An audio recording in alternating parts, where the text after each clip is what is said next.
Greetings and salutations, everybody, and welcome back to Learning the Ropes. I'm XLJ, the OG, joined my other brother from my other mother, one Michael J. Duplessis. How you doing, bro? I'm doing good. How are you, fam? I'm doing great, man. I'm excited. It's been an Oh, look at that missing link. Hell yeah, that's a dope ass shirt. Is that you get that off like what was it, Stash Pages or something like that? No, T-Publix. T-Publix. Nice. Shout out to them. We're doing a plug-a-palooza and we're not even like 30 seconds on the air. But tonight's going to be an awesome episode. It's going to be an interesting episode too, because we're going to talk about the history of professional wrestling in Las Vegas, which isn't like a common territory people think of. But in doing our research, we found there's quite a bit of a rich history there in Vegas, and we're going to do a deep dive into that. I know you're excited, my friend. Yes. And one of my favorite pro wrestling stories comes from Vegas. Ooh, I cannot wait to hear that.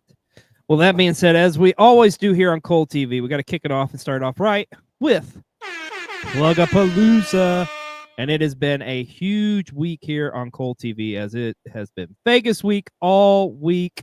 If you haven't done so, go back and watch some of the shows that's already aired. Of course, we have our special episode of The Hunt at the Toy Shack, as well as Taste of Las Vegas. I'm your Huckleberry, which debuted last night here, so catch replays of those.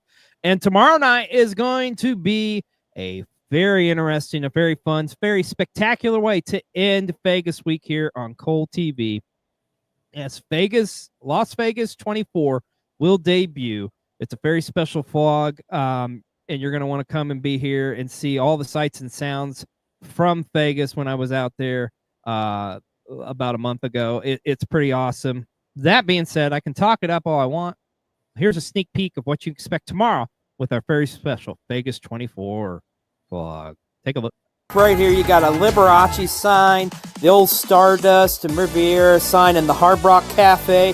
It doesn't get more Vegas than that, folks. Vegas in its origins, and you can see they got a zip line throughout here, and it captures the pure essence of what's great about the Flamingo Casino and Hotel. Check out this giant praying mantis. Now, something that was really cool is this sculpture. It was actually originally built for the annual Burning Man Festival, and this is just the entryway.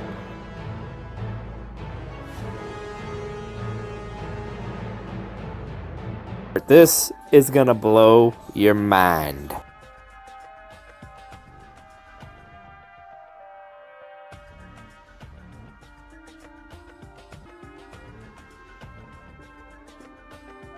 Is this spear? This thing is nuts. With a 16K resolution wraparound interior LED screen, you can actually get up to over 18,000 people seated inside of this spear.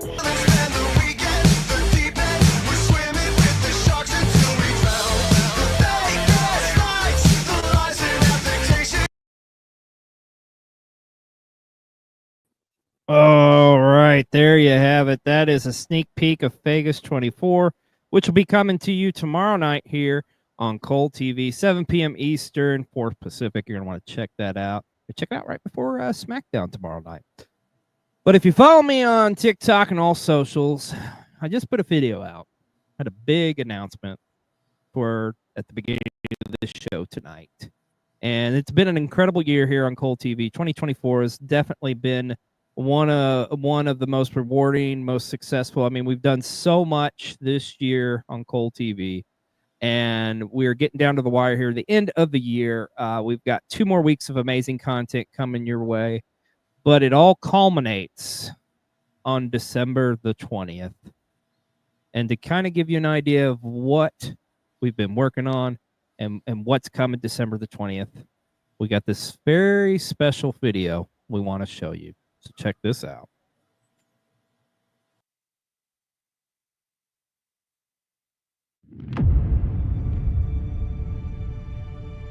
Feels like yesterday we started Friday night movie night, and now they're gone. How could something so evil, so vile exist in this world? From the darkest, coldest depths of hell, he's risen. He's taken our friends. And now, he's out to take the Christmas spirit away this holiday season. Society as we know it will cease to exist. We have to stop him. We have to take a stand. In time, you will know what it's like to lose. To feel so desperately that you're right, yet to fail all the same. Dread it. Run from it.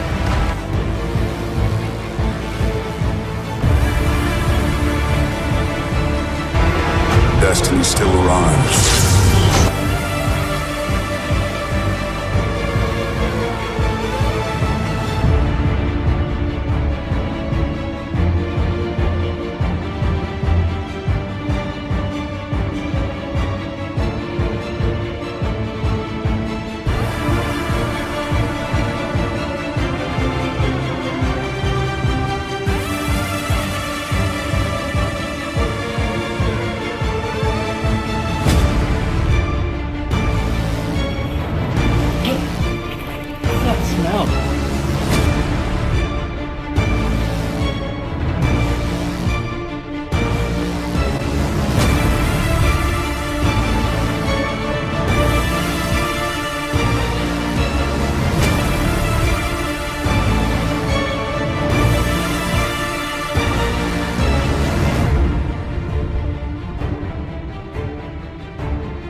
It's me, bitches! Krampus, and I'm here to ruin it for all you bitches.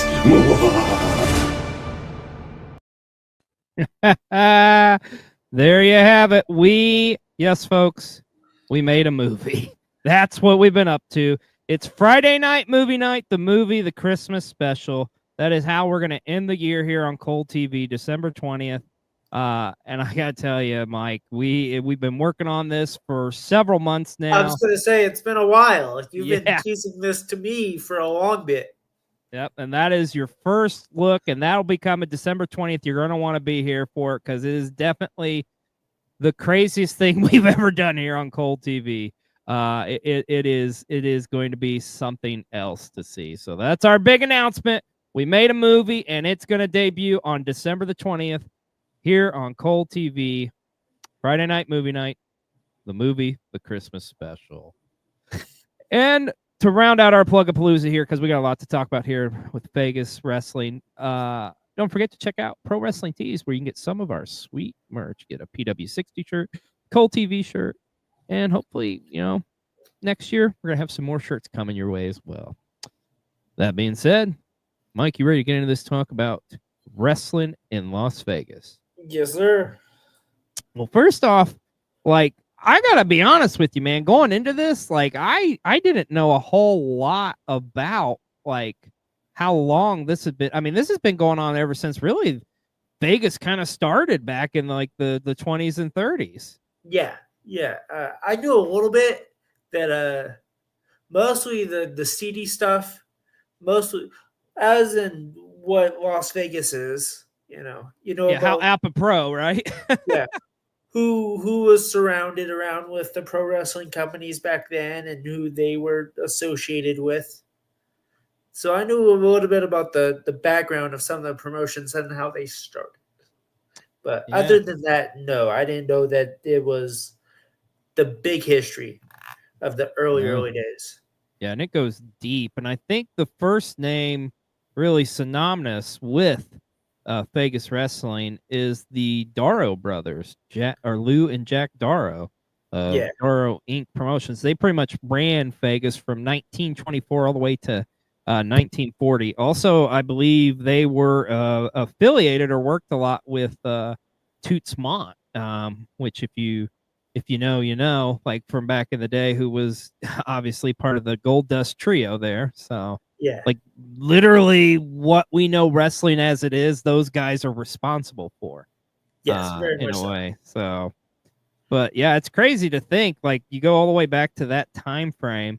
And a lot of it really has to do with a lot of the wrestlers and promotions is coming over from Southern California, right? I was gonna say, yeah. Las Vegas didn't have like usually have a promotion of its own. It was like those Southern Cali promotions. Like, okay, we want to do big show. We're gonna go to Vegas and do it at either a hotel or a casino there, Yeah. and fans Yeah. are gonna travel.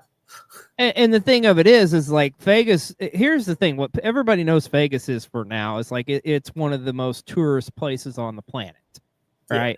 But back in the day, like it was kind of everybody knew it for like its gambling and the seediness. So it was kind of a hard sell to get people to come to Las Vegas, believe it or not.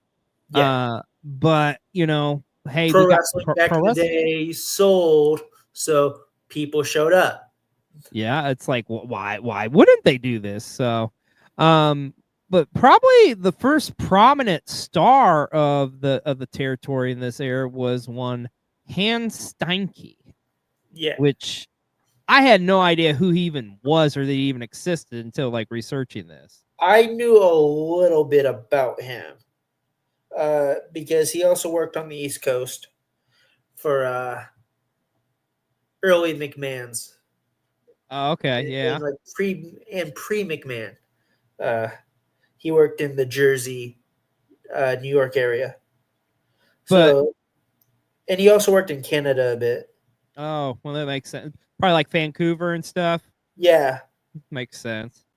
But I mean, he was kind of billed as the top star from that area. Matter of fact, believe it or not, he actually defeated the late great Lou Thez on not once Yes. but two separate occasions. So, and to get a Yeah. victory over Lou Thez back in the day, I mean, dude, Yeah. that was huge. Yeah. Hans Steinke, very much a forgotten star of the golden age of the first pro wrestling boom.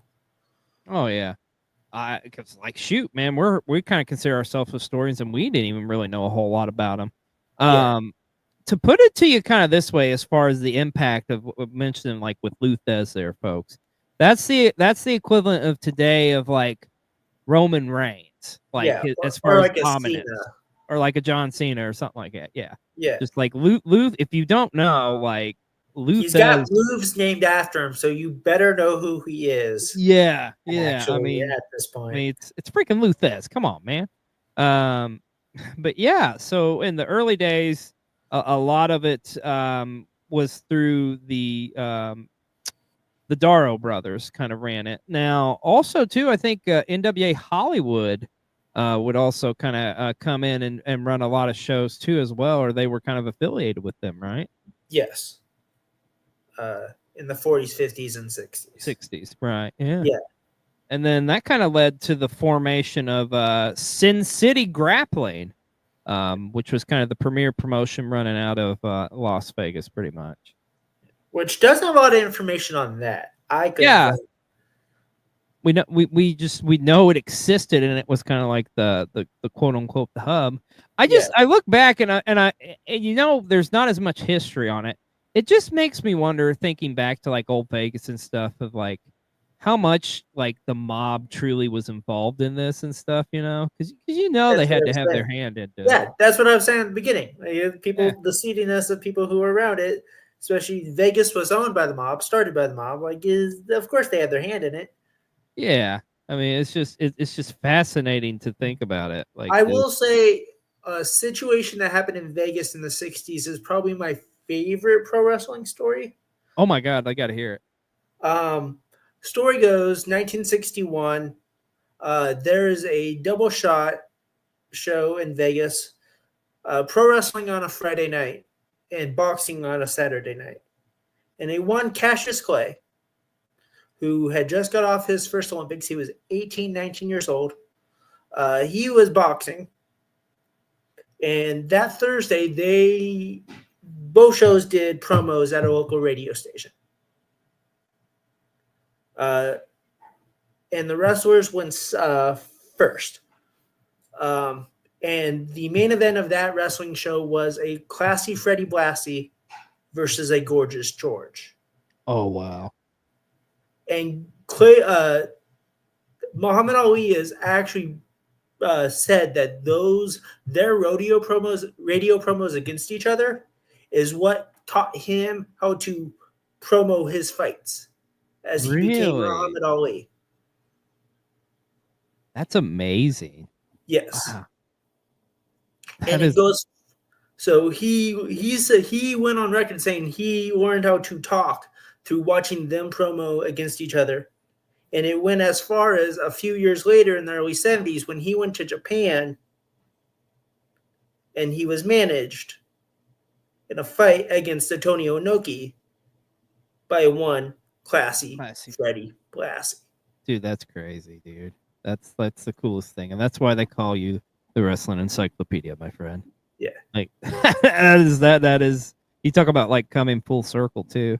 And the thing of it is you could see like Muhammad Ali, like such a great showman, but like you can see so much of his stuff like that is definitely inspired by professional wrestling. Yes. And I mean, when you got like the greats, like classy Freddie Blassie, I mean, one of the all-time great, especially in that managers, California, wrestlers. Vegas area in the 50s and 60s. A lot of people know him nowadays as just a manager, but that dude is a wrestling god. Oh yeah, at that time, a massive draw, like like as a heel, as a baby face, like oh my god, as a heel, as a baby face, especially during that feud, he was the baby face. And Gorgeous George, who was he was Hulk Hogan and Superstar Billy Graham before they came about. Gorgeous George was the first TV star in the 100%. pro wrestling boom. If you look back in the history of professional wrestling, kind of as we know it, which like let's call a spade, you know, wrestling, it's about being louder, over the top, louder than life, so to speak, right? Gorgeous George is the first true professional wrestler when you think about it. I mean, yes, there was grapplers and great wrestlers, but as far as developing a character, he had the fancy little coats, he had the fancy hair that was put up in a bow and tied up, and he had the butler / manager that would take his jacket that was in a suit. Oh yeah, and he'd throw the earrings out to the crowd and stuff, and like Gorgeous George is one of those guys. Just you say that saying, so ahead of their time, so innovative, but I mean literally, like Gorgeous George was the first one to do it, and to do it in that era, it's just like mind-boggling to think about it. But as you progress here into Las Vegas, we also got to talk about another promoter in this area, Johnny Doyle out of Southern California. He came from SoCal. And he also did some stuff in the Midwest too. Yep, and worked with Toots Mont as well. For Big Time Wrestling in Detroit. Mm-hmm. But it's interesting to me is like pretty much he was running Vegas, and then he got in some big trouble. Back in 1954. So essentially he had guys like Fern Gagne and Antonio Rocca. They ended up backing out of bookings in Vegas because it was just like, because you got to keep in mind, folks, the territory days is live and well, but like you don't piss on somebody else's territory or steal their stars or do whatever, you know. It's a union type of thing. So in other words, if Vince McMahon tried to do what he did in the 1950s, he probably would have been shot. Facts. But one other thing to note here in the history of Vegas as well, in the early history, was the and I'm sure you're probably, this is kind of in your wheelhouse. What about Pacific Coast Wrestling Corp? I know a little bit about them. I'm assuming they were based out of the Pacific Northwest, right? Yeah. But they often would book at the famous convention center there in Vegas, which, God, man, convention center, what it was then to what it is now is insane. If y'all have been to Vegas, it's like literally one of the biggest convention centers I think I've ever been in. Like it's freaking huge. But But that was kind of like, this was the equivalent of back in the day of running shows out of the convention center. There was like pretty much running your Starrcade, your WrestleManias, you know, that was like your big show of the year was out of the convention center. And they ran quite a bit. And the thing of it was too, it's not like they just did like, you know, they used their local talent and stuff, but they also would bring in big time names like, you know, Pat Patterson and Ray Stevens, superstar Billy Graham, Red Bastien, and so on. With some big names, some big heavy hitters there, competing on those shows for Pacific Coast Wrestling Corp. Yeah, they two different companies, not the company out here in the Northwest. Oh, so it wasn't in the North. Okay. No. Okay. So that's an interesting. So just different names and different time frames or something, maybe? Yeah. Yeah. Oh, okay. Okay. So I would assume then they were probably based out of Vegas, the Vegas area. I know they did a lot of stuff in Reno, Nevada, as Yeah, well. I think that's where they were based out of, was the Reno. Was Reno? Okay, that makes sense. That makes sense. But yeah, it's just you look back on this time frame in pro wrestling and in the early territory days, and just like it just goes to show you, man. Like, you know, I'm here from the Midwest, you know, very acclimated with that area, you know, with you being out on the West Coast, well, you know, being familiar with stuff out there. Yeah. It's just interesting to kind of see like this part of it, like with Vegas and stuff, like what all was going on at the time frame. And just, it's definitely, you know, everybody has these territories they've talked about over the years, you know, they're so fond of and so great. But Vegas is just one of those ones that just doesn't get nearly as much love, it seems like. No. And then I think that has a lot to do with, like, again, like we said earlier, they didn't have like their own promotions. Like, it was very rare. Like, again, you had Pacific Pro Corp there, but like it was a lot of like other company territories around Vegas who would go into Vegas to do big shows. Yeah. Then you would have a lot of, as we get into the 80s and 90s, it was a lot of companies who weren't based in Vegas, but would either, you know, the company we're going to talk about now pretty much died in Vegas. Yes, indeed. And this is kind of what I really first remember as far as like Vegas and anything going on in Vegas. And that Same is, here. Yeah.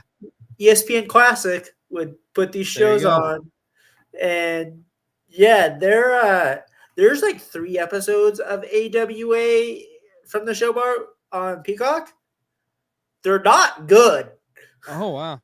I didn't even realize Peacock had any. That's interesting. Yeah. There's like 3 episodes coming from the show bar, and it's not like the host is talking to the backstage, like the producers behind this, like behind the camera, like the beginning of the show, and like asking them questions about like if they're like the stuff they're advertising is up for sale and whatnot. It's not a well put together situation. Yeah. Like, wait a minute, why are you here? No. But no, we're talking about the AWA. And back in the day, Fern Gagne struck a deal with the Showboat Sports Pavilion. And back in 1983, they started doing shows out of Vegas. And mainly what you saw on AWA television on ESPN. Which was just, you know, we talk about studio wrestling. Like, if you think about it, why wouldn't you have like a studio wrestling show based out of Las Vegas? Because you got to keep in mind this time frame in the 80s, this is a big boom. And in Vegas, you know, you have a multitude of different casinos and everybody is trying to get that draw in, you know. You got all these famous acts who've been over the years in Vegas. And, you know, this time frame, you probably got famous acts like Wayne Newton, Barry Manilow, you know, Donnie and Marie, like all these other different acts, you know, these main acts, but trying to get some type of unique attraction. Stand-up was huge in Vegas. So why not have a pro wrestling show based out of Vegas? Yeah. Perfect sense.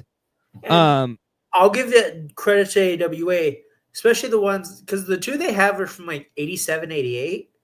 It's a lot of guys who would become like stars and like big names in business. Yeah, and I think the most famous match moment, whatever, from that era, that time frame, was definitely that rivalry with the Midnight Rockers and what was it? God, I can't think of their name.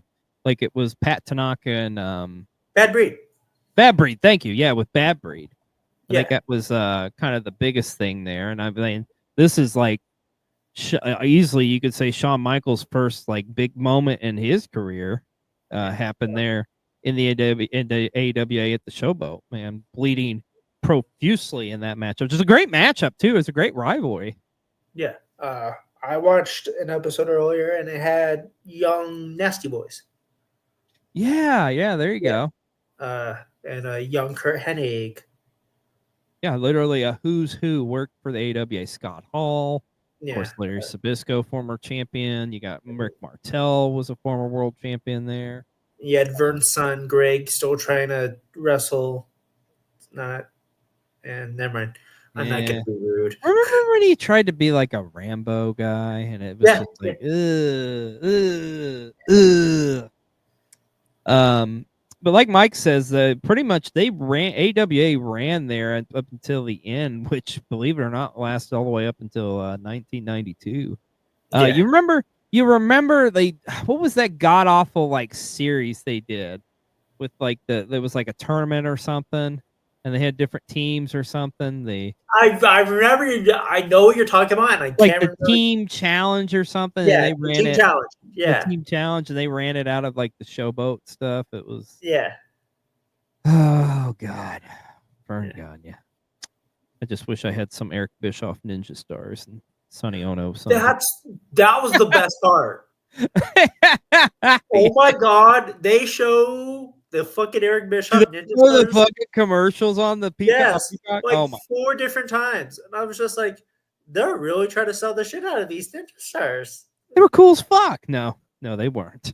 It's the Ninja Stars, and they're trying to sell the shit out of this like therapeutic chair that you like put your legs on, and you're like it's supposed to help you keep your like back straight and your stature better. Yeah, I gotta go back and watch this shit. That sounds That's the beginning of the show. The beginning of the show is the host trying to sell you this chair, and it's like, okay, when are we gonna get to the wrestling? Because this is 5 minutes of you selling me a therapeutic chair. No, you gotta buy that therapeutic chair first, brother. Yeah, no, it's 88 in the AWA was weird. Good times. But I think this is the company that utilized Vegas to its fullest potential, and it added so much to the show, so much to the aesthetics of it. We got to talk about Glow, Gorgeous Ladies of Wrestling. I just watched the documentary on Peacock. Ooh, okay. So good. It's wonderful.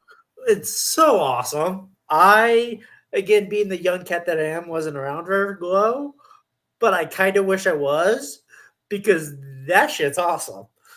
Do yourself a favor, man. Do a deep dive. Go look on some of the stuff on YouTube and stuff like that. The presentation of that show was fucking wild, man. Like the wrestling's one thing, but the vignettes and stuff too. And the thing is, they like everything was shot in Vegas pretty much. Like the way it's fascinating because it was based out of the Riviera. And that was their main headquarters, pretty much. That they pretty much ran back in 1986 up until when Glow closed. But it's cool. It's very like the documentary too, by the way, that Mike's talking about is one on the Gorgeous Ladies of Wrestling that, like he says, is on Peacock. Yeah. It's really fascinating, the insight to listen to because the thing is, and if you've watched the show on Netflix, I mean, that tells a lot of the story, but I don't think it goes really truly in depth to the story. But they go really deep in the documentary. Oh yeah, they definitely. That was some of the stuff that was said and done. I was like, oh, okay. But a lot of those performers who went into it, they weren't even professional wrestlers. Wow. They didn't even have Actresses. any. They were trying They to were model actresses. and act. And think about it, it makes sense because they're out on the West Coast. They're out LA. You know, LA is literally like a 1-hour flight from Vegas, pretty much. And then you have like come to Vegas, where is now this big booming entertainment capital, so to speak. But it's fascinating because all the girls pretty much were regulated to staying like In on Vegas. site in Yeah, Vegas. they rented out apartments or in a hotel, and like, no, you guys are staying here. We're gonna film, and they had a bunch of rules. And that's crazy to give a bunch of early girls in their early 20s in Vegas a bunch of rules. That is like a few. There's a few interviews where the girls were like, "We broke the rules and we got fined." Yeah, like a lot of money. I was like, one of those like, how can you tell a girl who's 24 years old in Vegas to like, not go out at night? yeah, it's like that. It's not happening. You have a curfew. Like what? Yeah, because and it was they like an 8 o'clock curfew too. It was like they were treating them like high schoolers. It's wild. It's like yeah. It's like you couldn't even get by with that shit nowadays, nor should you. I mean, come on, man. That's just that's ridiculous. Like maybe I get it if it's something like the day before you tape or something, like but so you're readily. 24/7 is 24/7. Yeah, no, fuck that shit. I will say the Glow is the birth of one of my favorite female wrestlers ever. So I thank them for that. Yeah, and I believe you were talking about a WWE Hall of Famer. Am I right? Ivory. Yes, Ivory got her as Tina. What was it? Tina Ferrari. Yeah. But Glow was so ahead of its time. That's another thing too. Like, and the stuff they were doing, it's fascinating to me. You can go back and if you look at 80s wrestling, 80s women's professional wrestling as a whole, like what it was here in North America with like this presentation of like the characters and the names that they gave these ladies, also nuts. Yes, like and playing into let's call a spade, a lot of stereotypes. You had your main bad guy was a Russian. Nino Chika. Yep. And Colonel Nino Chika. Yeah. I liked the girls who played dual roles. They were the housewives. And the heavy metal sisters. And they were the heavy metal sisters. Yeah. Chainsaw and Spike. Yeah, which those were badass characters, man. Yeah. You had the farmer's daughter. Was one like my favorite was Big Bad Mama, who Big was Bad like Mama. Yeah. Like New Orleans, and she was like a voodoo like grandma. She had the face paint and everything. She would put spells on her opponents. Yeah. And then you had the badass Attila the Hun was another character there. The Hicks. The wildest name I have heard, and the girl was 18 years old when she got this job, and her name on stage was Jailbait. Yeah, it was 80s was a different time, man. She tells the story on the documentary where the guy that runs the company is like, "You look like a jailbait," and then walked off. And it's like, okay. And you watch that documentary, there's a lot of characters that stick out, but I think the one by far who pulls at the heartstrings is just she was just such a sweet lady. Was Machu Picchu. Like her story and just her love for this. Oh my gosh. And one of the top baby faces there in the company. Just a sweetheart of a lady. It's really cool too when you get to the documentary and you see like the reunion where they all get back together and stuff after it's like 20 some years later or whatever it was. Yeah. It's pretty awesome. Definitely a good watch. But seriously, go back. Calling a big woman who's from the islands Mountain Fiji. Oh, that's what it was. I said Machu Picchu. Yeah, Mount Fiji. That's what it was. Yeah. I apologize. Yeah, Mount Fiji. Yeah. But yeah, Mount Fiji, she was such a sweet lady. Yes. But watch that documentary seriously, and go back and watch some of the stuff from Glow. It's fascinating. Just watch the rap video with the gorgeous ladies of wrestling. It's ridiculous. They had a DJ character on there, and her name was Melody Trouble Vixen, MTV. Yeah. Oh, there you go. There you go. I like it. I see what they did there. Very way to get around not getting sued by a TV station. And oh my gosh, I'm sorry. The gentleman's name who ran that is escaping me. Should know that, but he his carbon print over like women's wrestling is like throughout like the history is like this is what started it. But if you look at like later on when WoW came out in like 2000, they went with a similar concept. Even WoW today is pretty much kind of like all these different unique gimmicks and whatnot. Yeah. Yeah. So, but yeah, but it ties in perfect with Vegas as this attraction because just the aesthetics of it, the bright lights, the big city, and just all the, like I say, all the different vignettes and stuff. And I mean, Glow was huge back then. David McClain. There you go. There you go. Like he, the founder essentially of Glow. And like I say, he's revitalized different pro wrestling women's companies and he kind of owned 3 different women's wrestling companies, by the way. Yeah, so you have Glow, WoW, and what was the other one? Powerful Women in Wrestling. Oh, I don't remember that one. When did they ran? They ran in the year 1987. Oh, so it was after Glow, apparently. Yeah. Okay. Interesting. Based out of Indiana. No shit. Wild. Yeah. Well, I'll be damned. Indianapolis, Indiana from 87 to 90s. Oh, I'm going to have to do a dive on that now. Yeah. Oh, that sounds interesting. But in the realm of pop culture for Glow back in the day, man, like it was, they had their thumbprint on everything. Like they were on Family Feud, on its WCW at the time. They were on all the daytime talk shows. Yeah, Married with Children. They had cameos on there. Like Al Bundy got fucked up by Big Bad Mom. Yes, she did. Yes, he did. That is one of my favorite episodes of Married with Children. Really? Nice. Yes. I always loved when Married with Children brought in wrestlers. Oh yeah, yeah. And a side note, I don't know if I know you know, but a lot of people may not know the name Al Bundy. Actually, the Bundy family name came from King Kong Bundy, because the writers of the show were huge pro wrestling fans. Yeah. So, but like I say, pro wrestling lent itself to Vegas tremendously, like especially as a full-time attraction, or to have them come in there and watch studio wrestling in the 80s. But as we fast forward and we get into the 90s, I think we got to talk about the first major event in Vegas history. And we got to talk about WrestleMania 9. Of course, coming. You hate me?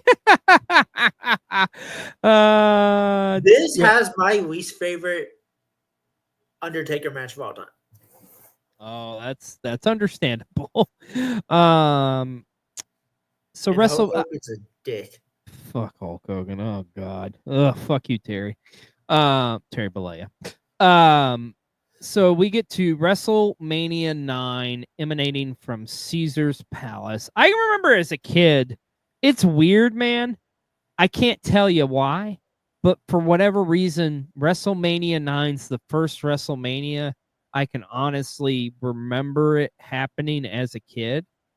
I don't know if it was maybe just like at that time frame. That's when my memory was starting to like. How old were you in '93? I would have been 9. So. Oh. Yeah. I'm an old as WrestleMania, brother. Fuck. But yeah, so WrestleMania 9 comes around.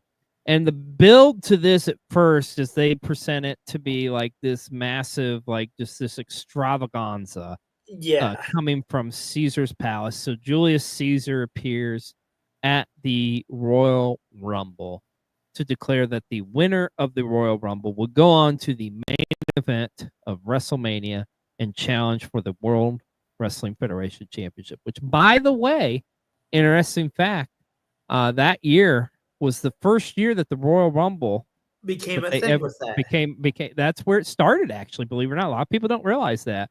But when you 93 was the first one where if you won it, you got a title shot, and it's been like that ever since, you know.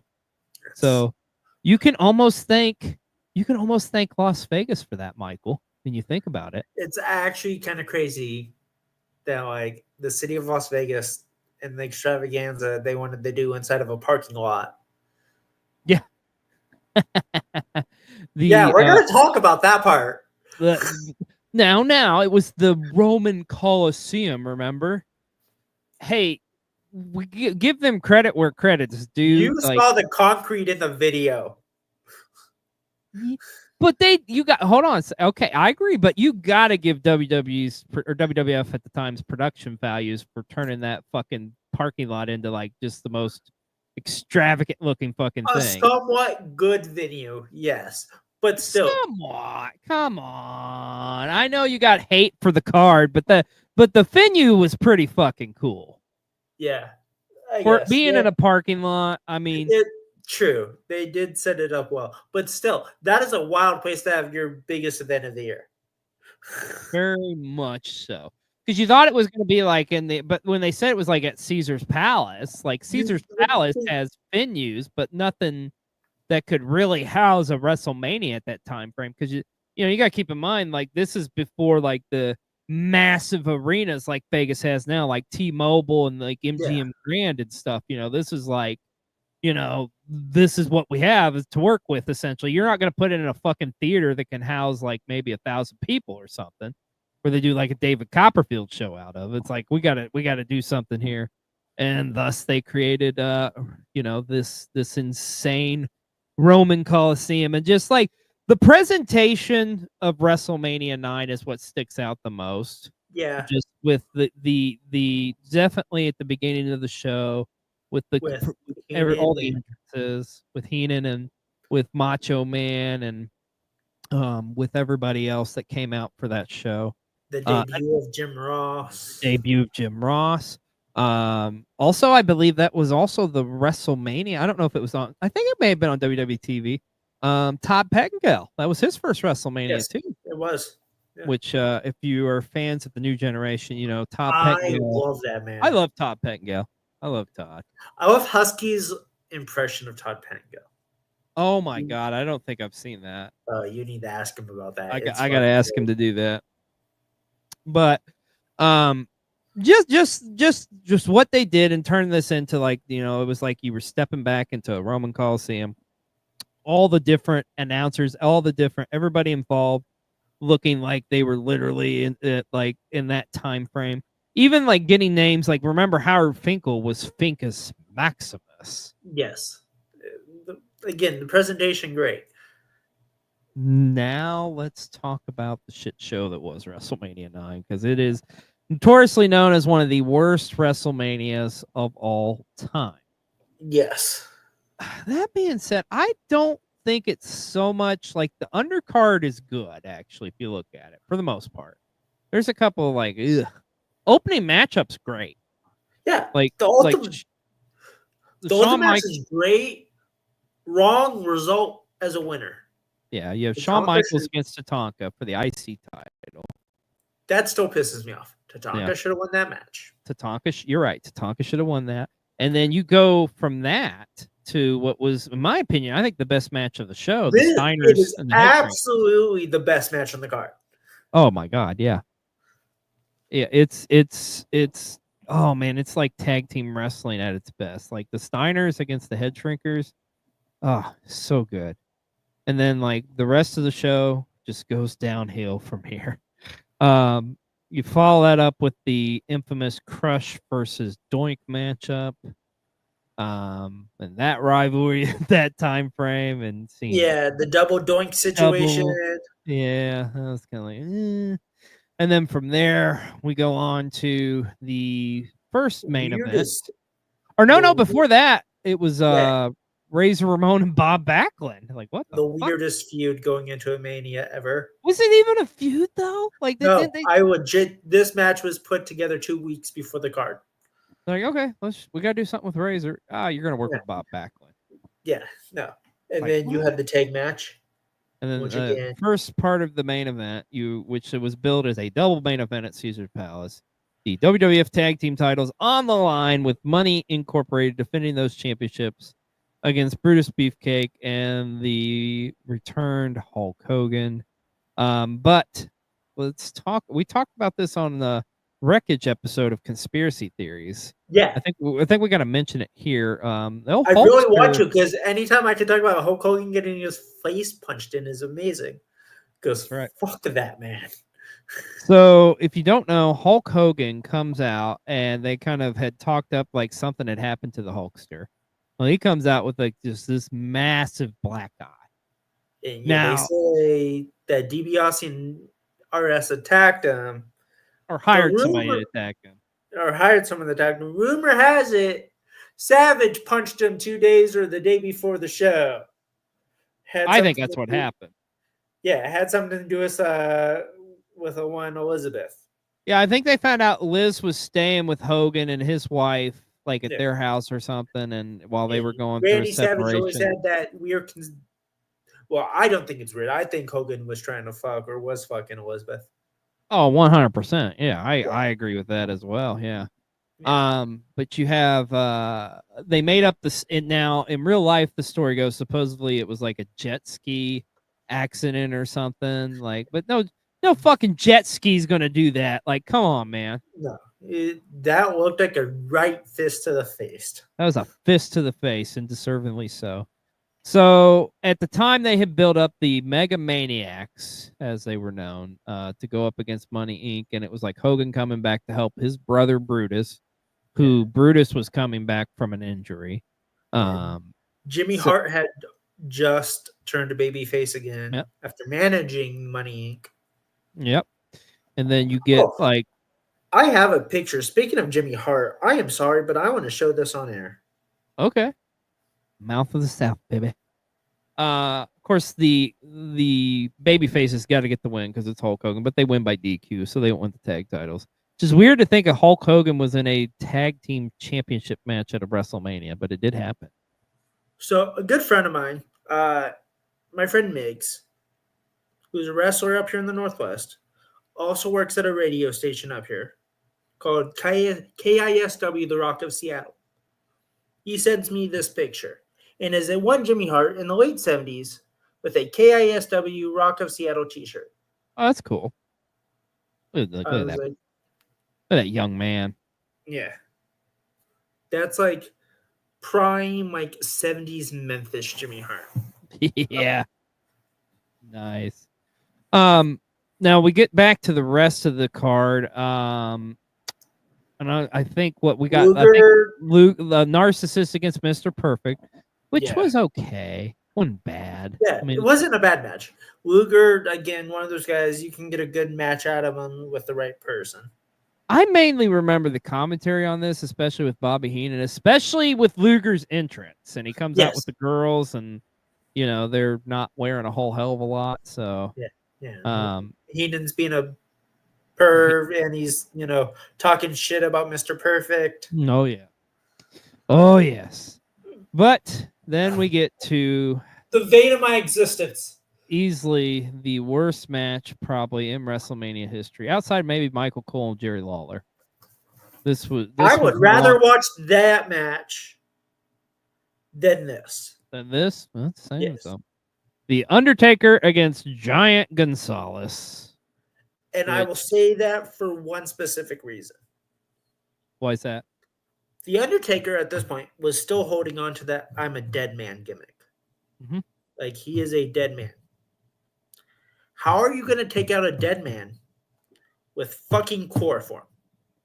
Well, remember, he did come back at the end to stop. I know, but how do you even faint a dead man with fucking chloroform? Pro wrestling, that's how.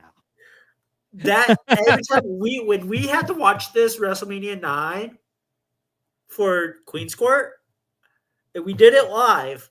I rolled out my room. I was pissed because I had not watched that match in so long that it re-angered me. Oh God. Oh, you didn't like the bodysuit? Is that what it was? Everything about this man, and I want to also talk about the irony of this match. Because going into 1990, early 1990, one only Anderson told one Mark Calloway, "You'll never make money in this business. You're not a true big guy." And then told Mark Calloway that El Gigante was. So what does Mark do? He leaves for the WWF. And 3 years later, he has to wrestle the guy that was told that he was going to make more money than him in the pro wrestling business. I think he was wrong there. What do you think? God damn. Yeah, just a little off. A little off there.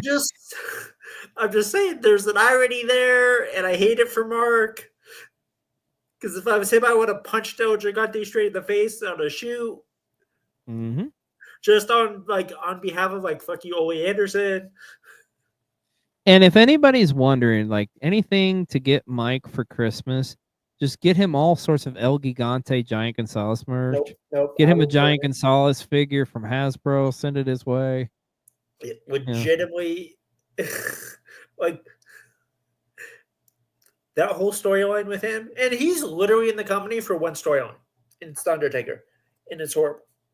And I think afterwards, after the summer, I think they kind of, if you remember, they kind of tried to turn him babyface. Yeah, they did. They did. Did not work. They fired him very shortly afterwards. We're done. You suck, pal. Yeah. One of the worst big man wrestler. I mean, maybe the worst big man wrestler. Between him and Great Khali.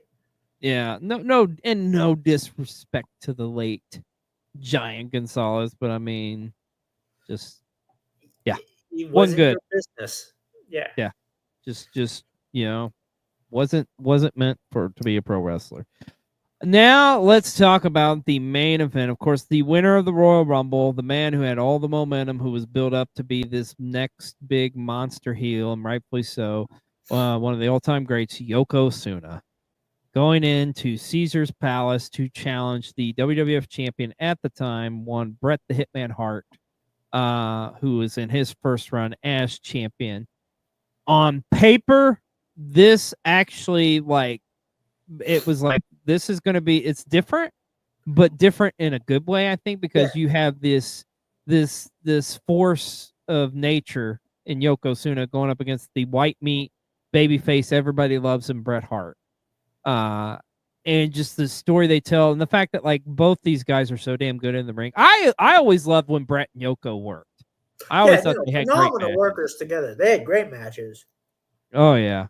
Yeah, they had tremendous matches, and then to kind of go into this matchup, and then the way it went down. Oh dear God!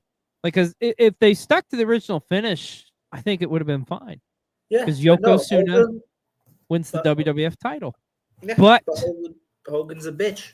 The ultimate Terry Bollea move, the ultimate creative control card. Hulk comes in and says, "You know what, brother? That finish just ain't going to work for me, dude, even though I'm not in the match." It's you can't send them home unhappy, brother. You can't end a WrestleMania without a babyface triumphant. And thus, he interjected himself into the WWF championship scene. And it's literally, I was a kid and I remember I remember the event happening, but I don't think I realized just the exact, what really happened here. Because if I would have been more in tune as a wrestling fan at that time frame, just realized wow, we just took fucking 10 steps back. Because here you have, at the time 92 happens, the steroid trial, all this, WWF is trying to get their the credibility back, so to speak, and they have this champion of champions in Bret Hart, who's just like we say, white meat babyface, this monster heel in Yokozuna. And then you go back to the ways of old, fucking Hulk Hogan with the belt. That's not good for business. No. And then supposedly the idea was because Part of this was due to the fact that they were getting ready to go on a European tour, and like Hogan drew over there. But you know what? Fucking shit. At the end of the day, in hindsight, Bret Hart's one of the biggest draws in Europe. So I mean, it's just like you talk about screwing the pooch, man. They proved it once Hogan left the company. Yeah. Fucking marks. Fucking marks. But once again, that is WrestleMania 9. Like I say, it's a bad one. There's no doubt about it. But if we try to go with this from a glass half full approach, the aesthetics of it was pretty cool, and there was a couple good matches on the show. But I think like this kind of made Caesars realize, you know what, we can do some stuff with pro wrestling here in Vegas. And so they ended up building, actually having an arena there where they could house professional wrestling events. But it wasn't WWF that they worked with. It was actually WCW coming into town and kind of taking over back in 1995, 1996. Because WCW would run their January Clash of the Champions shows out of Caesar's Palace. With the first one in 1995, actually Clash of the Champions 30. Yeah. Do you remember anything? Oh, go ahead. This is a pretty good card. Yeah, it is. It really is. Like, now the main event's kind of like, you know. Well, that's because it has that piece of shit in it. Yeah, it's the Hulk Hogan WCW era, so it's kind of like, ugh. But the main event was Hulk Hogan and Macho Man teaming up to go up against Kevin Sullivan and the Butcher, who at the time they were feuding with the Three Faces of Fear, which what do you remember what was the Savage Hogan team called in WCW?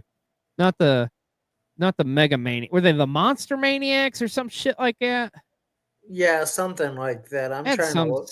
They had some stupid fucking name. Yeah. But yeah, like you said, this was a good show. You had in the semi-main event, Sting go up against Avalanche with the Guardian Angel as special guest referee, and the big moment from that is the Guardian Angel turning heel. Now, if you don't know Guardian Angel, that was the late great Ray Traylor, Big Boss Man.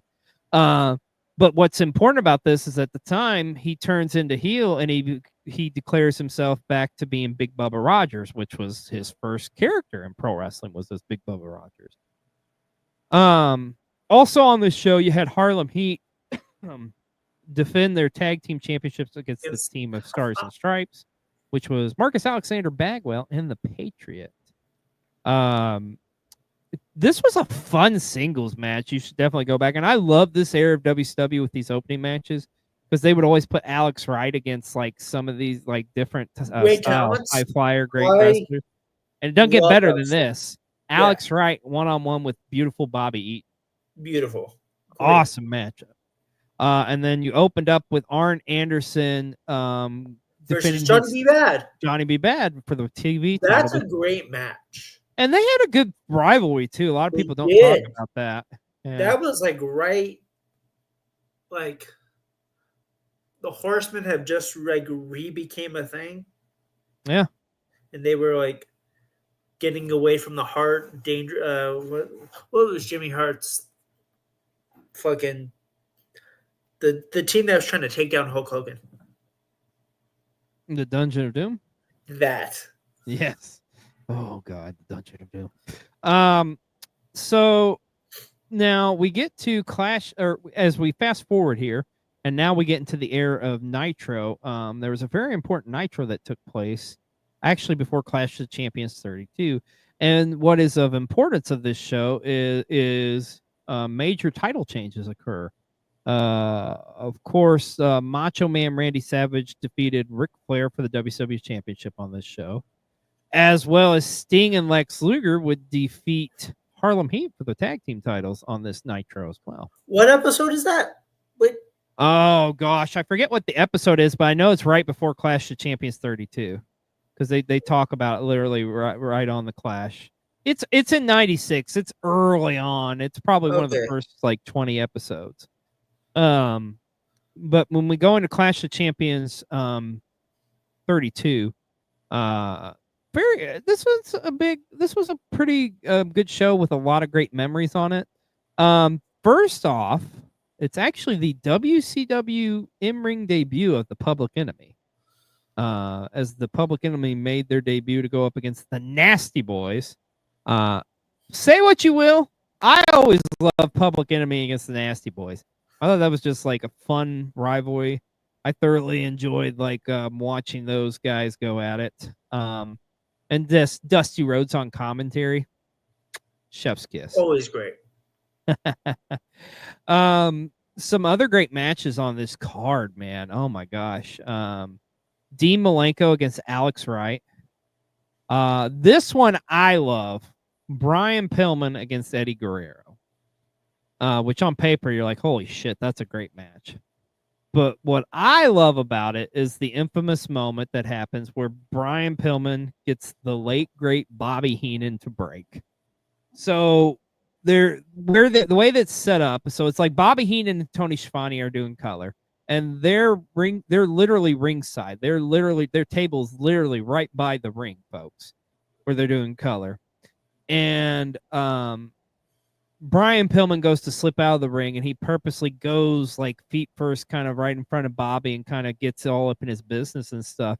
And then he starts to kind of use Bobby to kind of hide behind Eddie Guerrero. And I remember watching this live as a kid too, because you can audibly hear Bobby Heenan like off camera say, "What the fuck are you doing, pal?"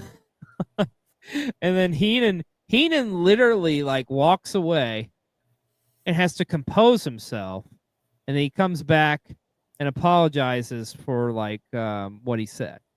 But it was like live TV, and just seeing Bobby Heenan break character was gorgeous.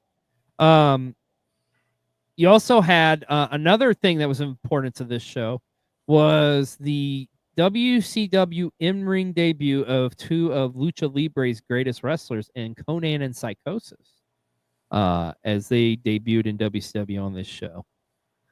And then, of course, your main event was Ric Flair and the Giant teaming up to go against Hulk Hogan and Randy Savage. Now, what's of importance at this time frame is this was actually the reintroduction of Miss Elizabeth to WCW. Or not the reintroduction of her, but just bringing her into the fold of WCW. I was going to say, yeah. Yeah.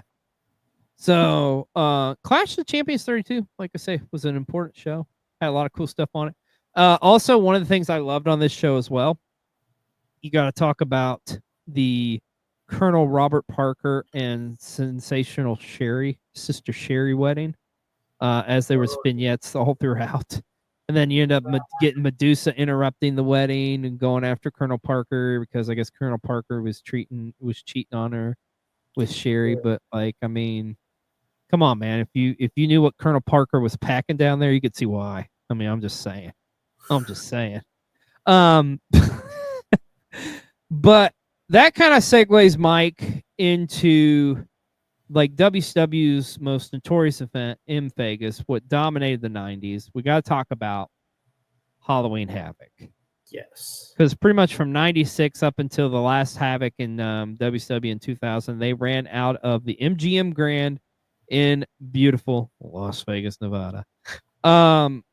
And I think too, this is that time frame too, where a lot of us like wrestling fans, we love the Halloween Havoc shows, but I think these are kind of the definitive ones, wouldn't you say?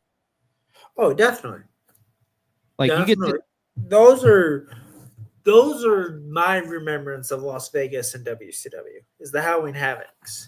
Like I forget about the Nitros that happened in Vegas. Those Halloween Havocs had some of the best matches ever to happen in WCW. Oh yeah.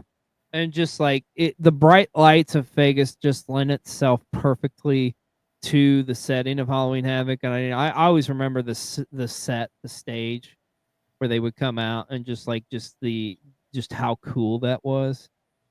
Seeing all that stuff, man, it was pretty sick. But each one of those shows, especially like the start with 96 was a great show, especially like opening it up with Rey Mysterio and Dean Malenko for the Cruiserweight Championship. Yeah. Oh, so good. And then you get on this show is dominated a lot by the NWO. Of course, the NWO at this point is still in their early stages. Yeah, they have like 3 or 4 members. Yeah. But Do you know what the 96 Halloween Havoc also has? What's that? The WCW, the debut of him in WCW, a one Rowdy Piper. Yes. So we get to the end of the show where the main event was Macho Man against Hulk Hogan, or Hollywood Hogan, we should say. And Hollywood Hogan's retained his WCW championship. And at the end, you start hearing bagpipes. It's like, what the fuck? And yes, you get the WCW debut of Roddy Piper, who comes in to challenge Hogan essentially and just say, you know what, I'm the icon. So setting up for their matchup at Starrcade later that year. Some other noteworthy matches on this show. And like I say, this was a solid show. Some great matches with the NWO. This is also the Outsiders. Kevin Nash and Scott Hall won their first WCW tag team titles on this show.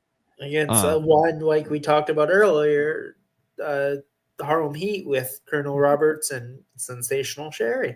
Yeah. Also on this show, this was a tremendous fun matchup. Syxx going up against Chris Jericho with the NWO Hidden Gem match. Great match. And then the Giant from the NWO going up against Jeff Jarrett, which that whole storyline at the time was really fucking weird to me. I thought with Jeff Jarrett was an honorary horseman, and they were teasing him, and they were kind of putting that carrot in front of his face, and it's like, what are we doing here? Yeah. It's like Woman and Benoit and them didn't want him in there, but like he was Flair's dude. Yeah. Yeah, it was a very strange. But my favorite match of the card, well, because of who I am and who I'm obsessed with, as you know, DDP versus Eddie Guerrero. Love that matchup. Eddie Guerrero and DDP. Oh my God, they had such great chemistry. They did. Great matches. I love their matches. Underrated rivalry. Oh yeah, absolutely. They and I think this was actually involving the Battle Bowl championship too. I think maybe. No, the Battle Bowl had already. Okay, so that happened later on or before. Yeah, yeah. Battle Bowl disappeared in like 93, 92. Well, no, DDP won it in 96 though when they brought back at Slamboree, and he was like, did bring it back for 1 year. And Eddie does beat him for that Battle Bowl ring. I don't think it's on this show, but I legit. Because this is around the time they had like switched that out for World War III. Yep, pretty much. So I legit forgot they brought it back as a separate show. They did, yeah. One more thing or match I want to talk about on this show that's of importance is Lex Luger going up against Arn Anderson. Now, this is why it's of importance. A lot of people don't realize this, but believe it or not, that was Arn Anderson's last in-ring match. Yeah, because he had just found out that he had to retire. Like they gave him this last match because he was friends with Lex. Yep, and the rest they say is history. So we fast forward a year later, we get Halloween Havoc 97. And we could talk about the card, but I mean, we all know what Halloween Havoc 97 is about. Like it's easily the greatest match on it. Yeah. It's the greatest match in Halloween Havoc history. It's arguably the greatest match in WCW history. This actually has two of the best matches in WCW history on this card. Okay. I'm going to be curious to hear what the other one is. Oh, I think I know what you're talking about. But yeah, go ahead with what we all know and love. We're talking Rey Mysterio and Eddie. Title versus mask for the Cruiserweight Championship. I mean, we could talk about that ad nauseum.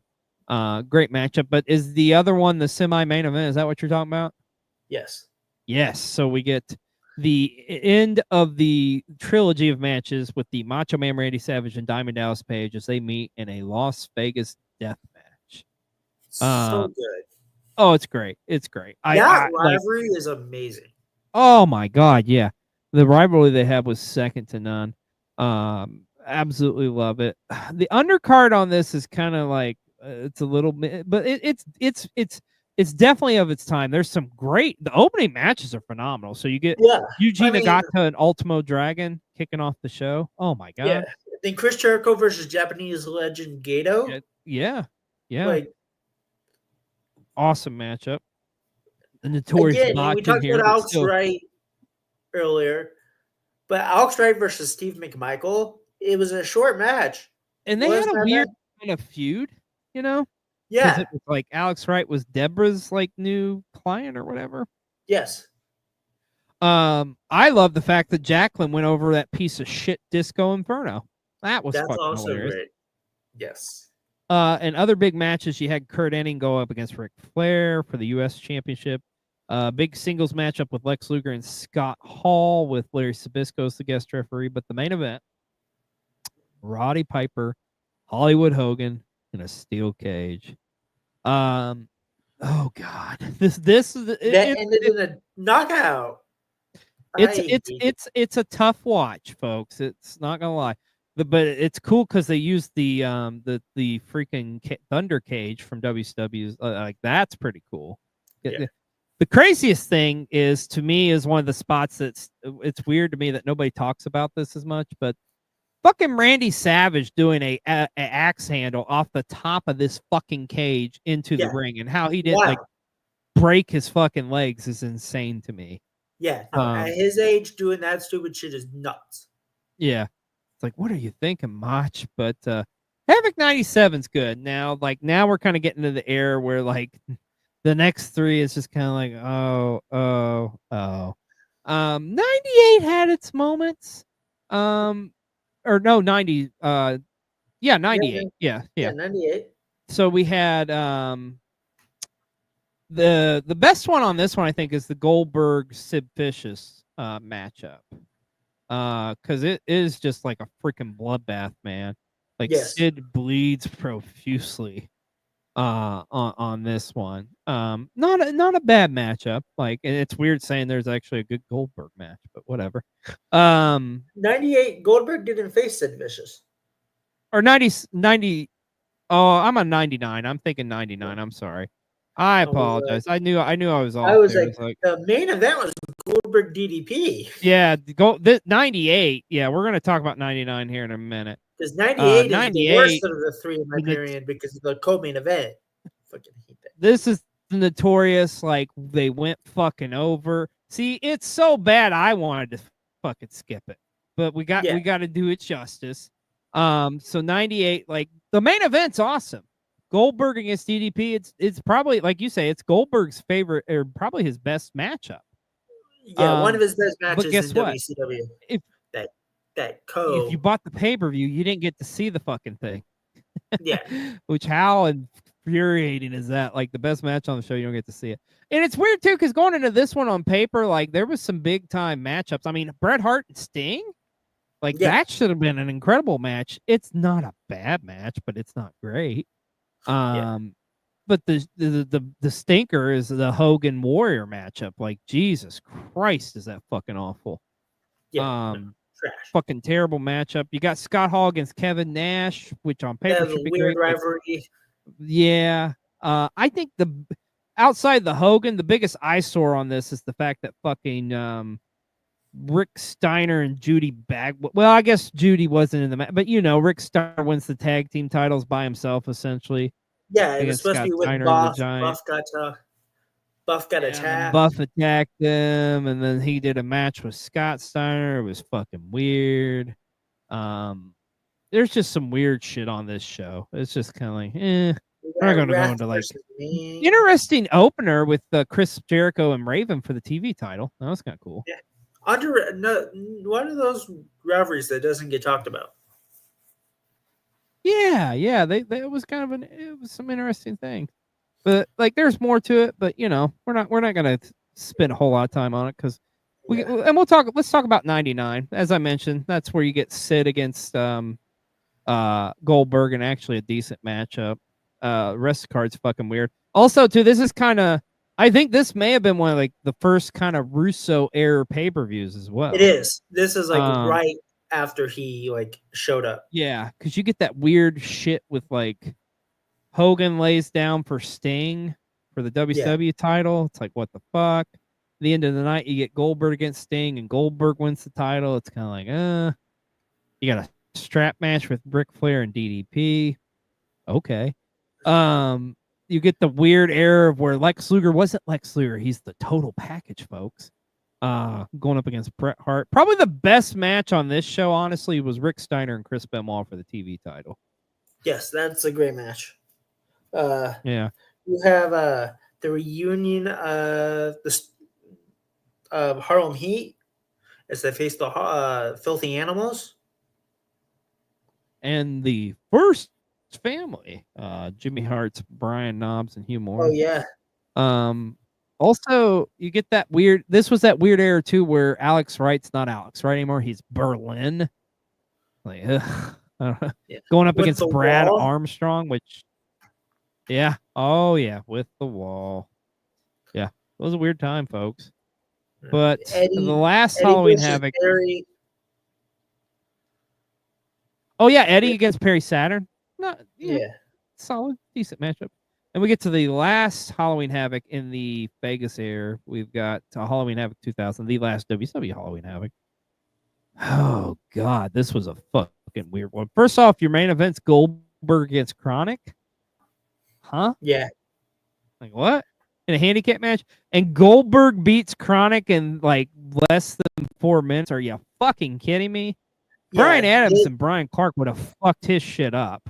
Yeah, and that was that weird storyline where Vince and Bischoff are like, if you any match you lose, you have to leave. Yeah. WCW. Yeah, it was. Yeah.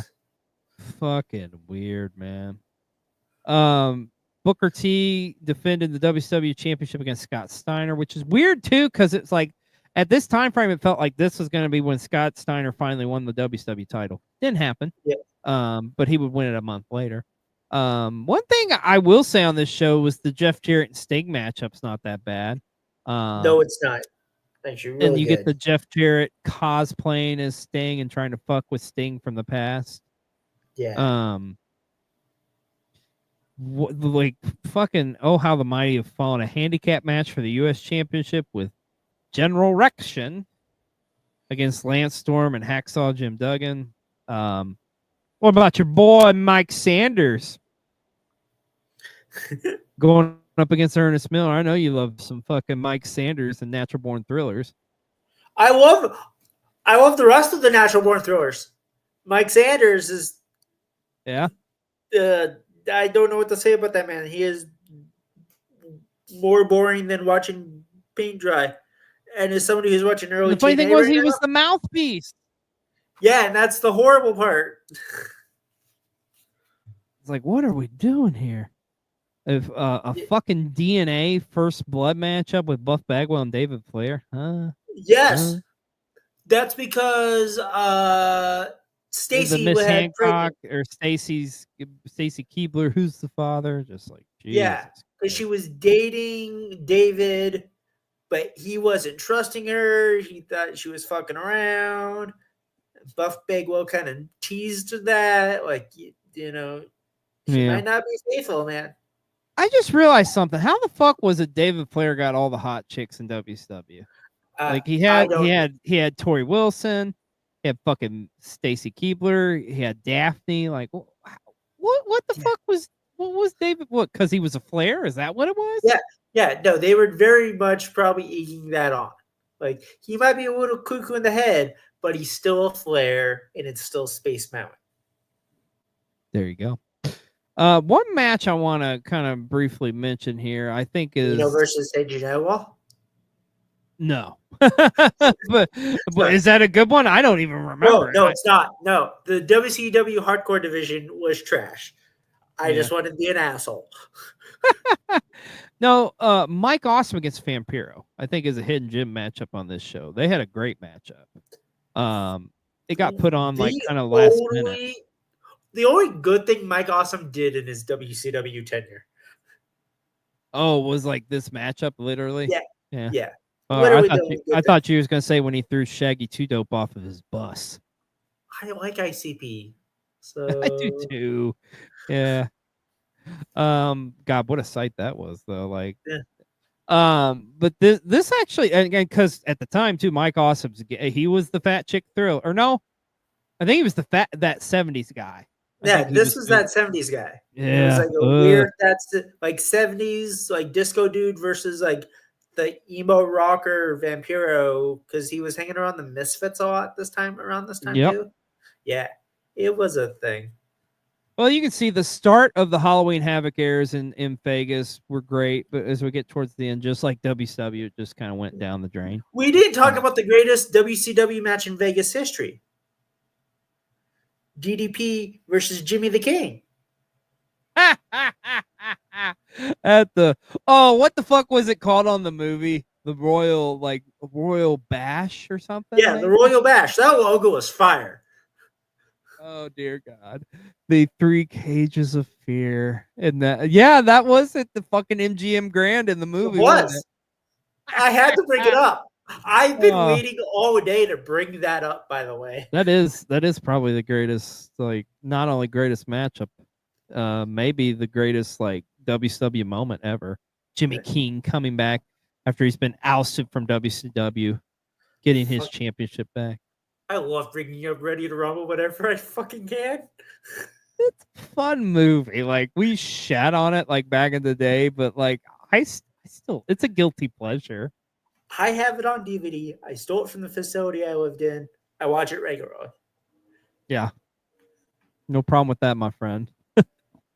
But as we get out of kind of like towards the end of WCW, obviously they shut down. So then it's pretty much WWE is the only show in town. But WWE had some notorious moments throughout the years in Vegas. And we're going to talk about that. I think when I think of WWE in Vegas outside of WrestleMania 9, one of the first things I think of is always Raw Roulette. Yeah. I was watching the first Raw Roulette before we got on air here. Oh, really? Nice. That is a wild concept now, looking about it. Oh, yeah. So, you know, that's a wild episode with a lot of crazy shit. Wasn't there like something to do with like lesbians or something on that? Yes. Like, yeah. Like Ric Flair bribed 2 hot chicks, Derek Bischoff, so Triple H can get a fucking easy opponent for that goddamn the match with the blindfold match, which was just the things over his head. Because his opponent ends up being fucking Eugene. Oh God, that time frame. Shout out though to Nick Dinsmore, man. Like, yeah, great wrestler. Yeah, underrated and should have been used better. Absolutely. That first Raw Roulette, you get a TLC match. Is that the one with Kane and Hurricane defending their tag titles? Oh, that is that one, and that's the first one on Raw, but the second one on network television, wasn't it? Yeah, or second one on TV. Yeah, yeah, because they did one on SmackDown prior to that, but the forgotten one that Chris Jericho brings up in that interview. Yeah. But this one's a good one, and how weird of the Hurricane and Kane were former tag champions, but I get they're in mask. I guess we have that. Yeah. Who was in that one, Mike? Because it was like you took elements from like the previous, like Bubba had like a partner, and like Rob Van Dam was in it too, right? Yeah. And so then I'm looking that up right now. I feel like Jeff Hardy was in it too, maybe. Yeah, Jeff was, because in the beginning of the show you have Eric Bischoff is talking to some people, and then it pans out and it's Bubba Ray, Jeff, and Christian. Yeah. And they were like, we're not doing this.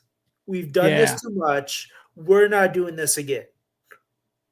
And then he was like, you do it or you're fired.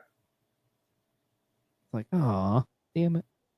So the match is Kane by himself because Hurricane gets taken out. Yeah, Hurricane gets taken out, yeah.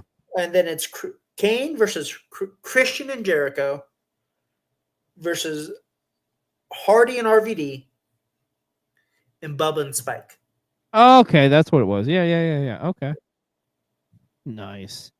And of course we get the like you say, Kane retaining for his team. Yeah. And they did Raw Roulette a couple times over the years too. So my favorite match of this card is actually the first match on the card is Booker T, Big Show in a steel cage.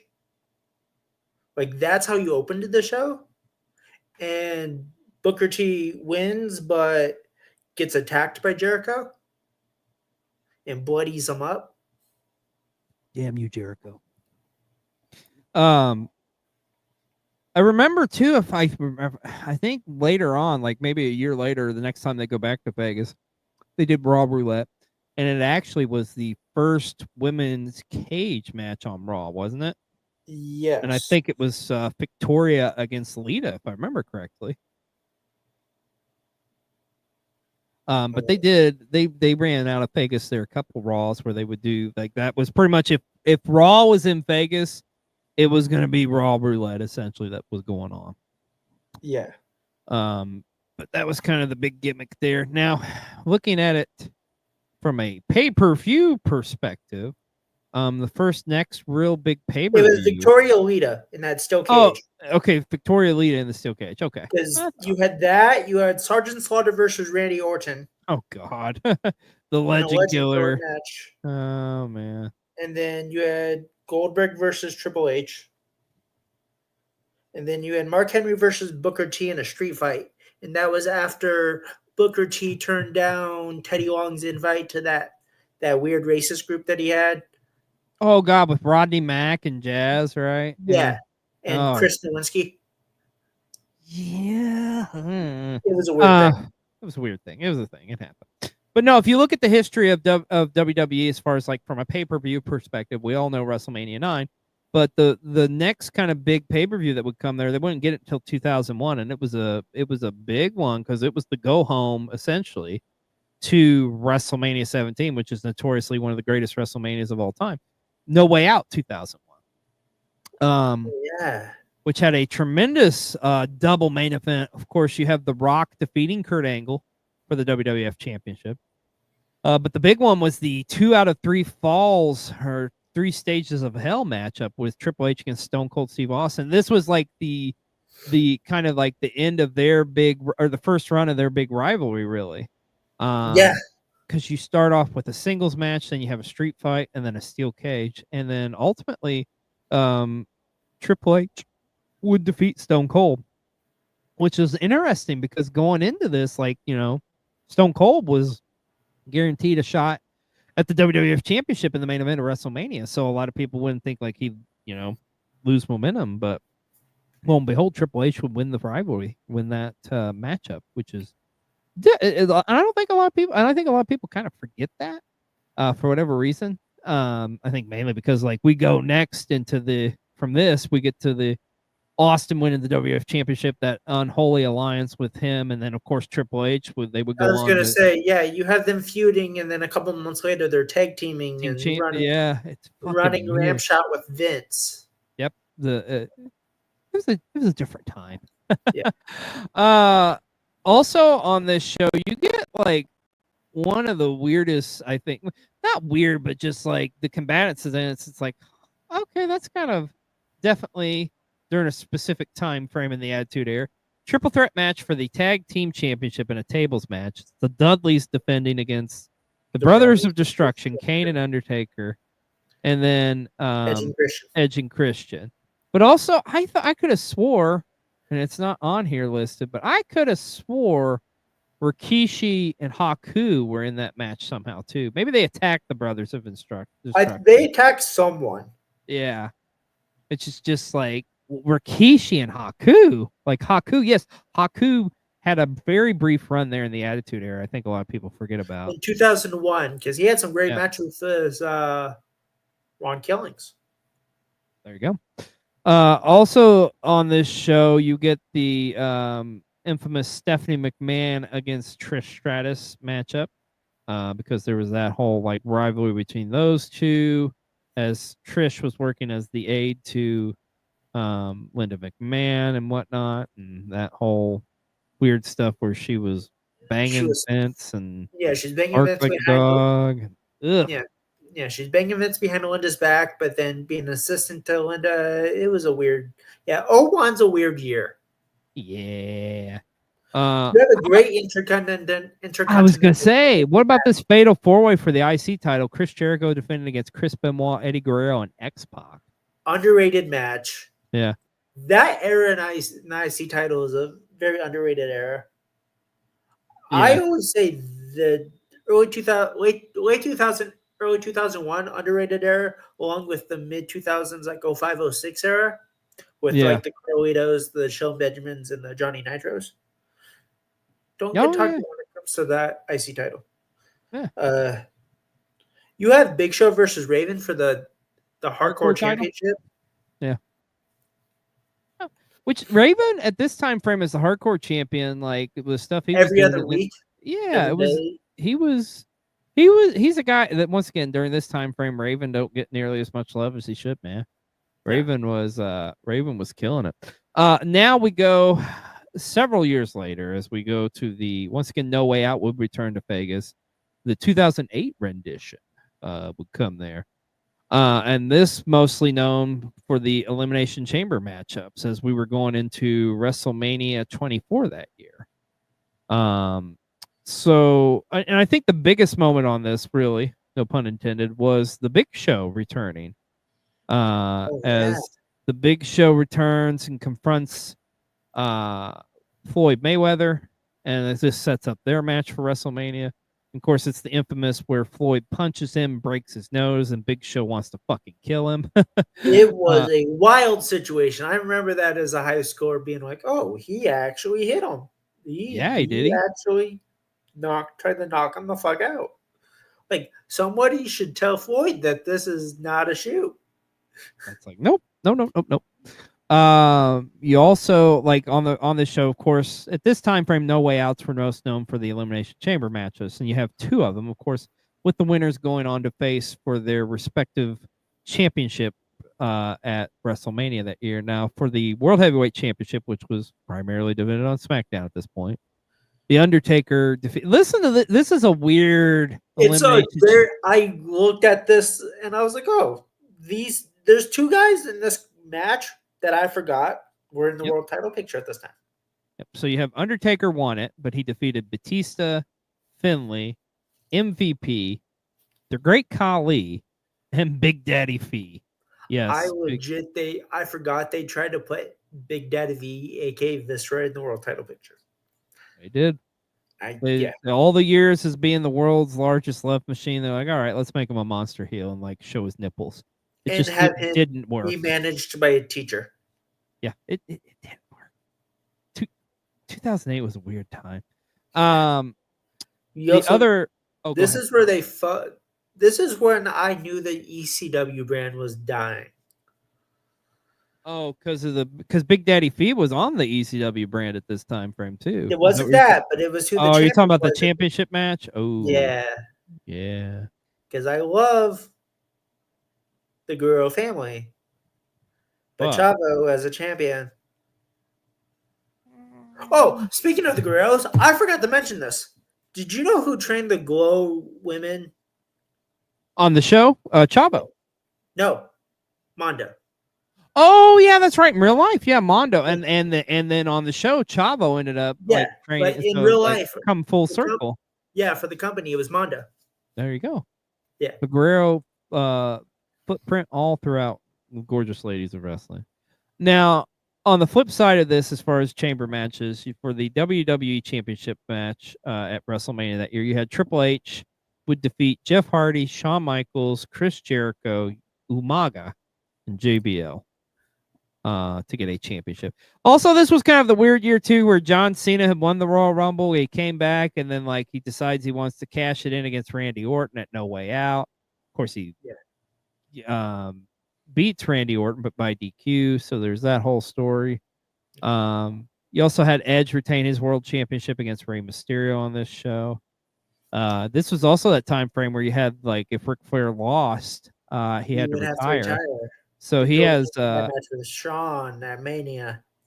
Here's a little fun little tidbit for you. What was Ric Flair's last match before? Or maybe you could even say it this way. What was Ric Flair's last pay-per-view win on a WWE show? It was against Mr. Kennedy. And it happened at this No Way Out. Hold up. Was that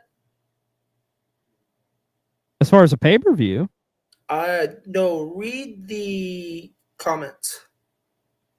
on YouTube.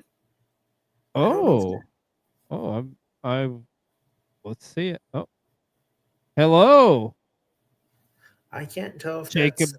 Bot 2. If this is you, hi, I love you, Jacob Bot 2.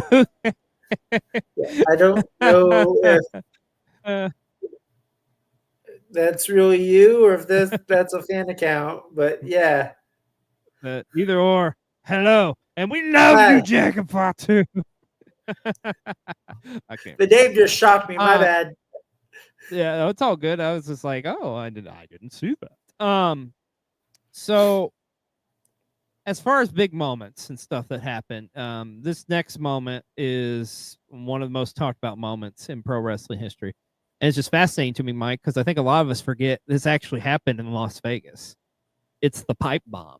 The pipe bomb was actually dropped in a Raw. I legitimately forgot that until I saw the notes for the show, and I was like, "Oh, that was in Vegas." That did happen in Las Vegas. So yeah, CM Punk's infamous promo.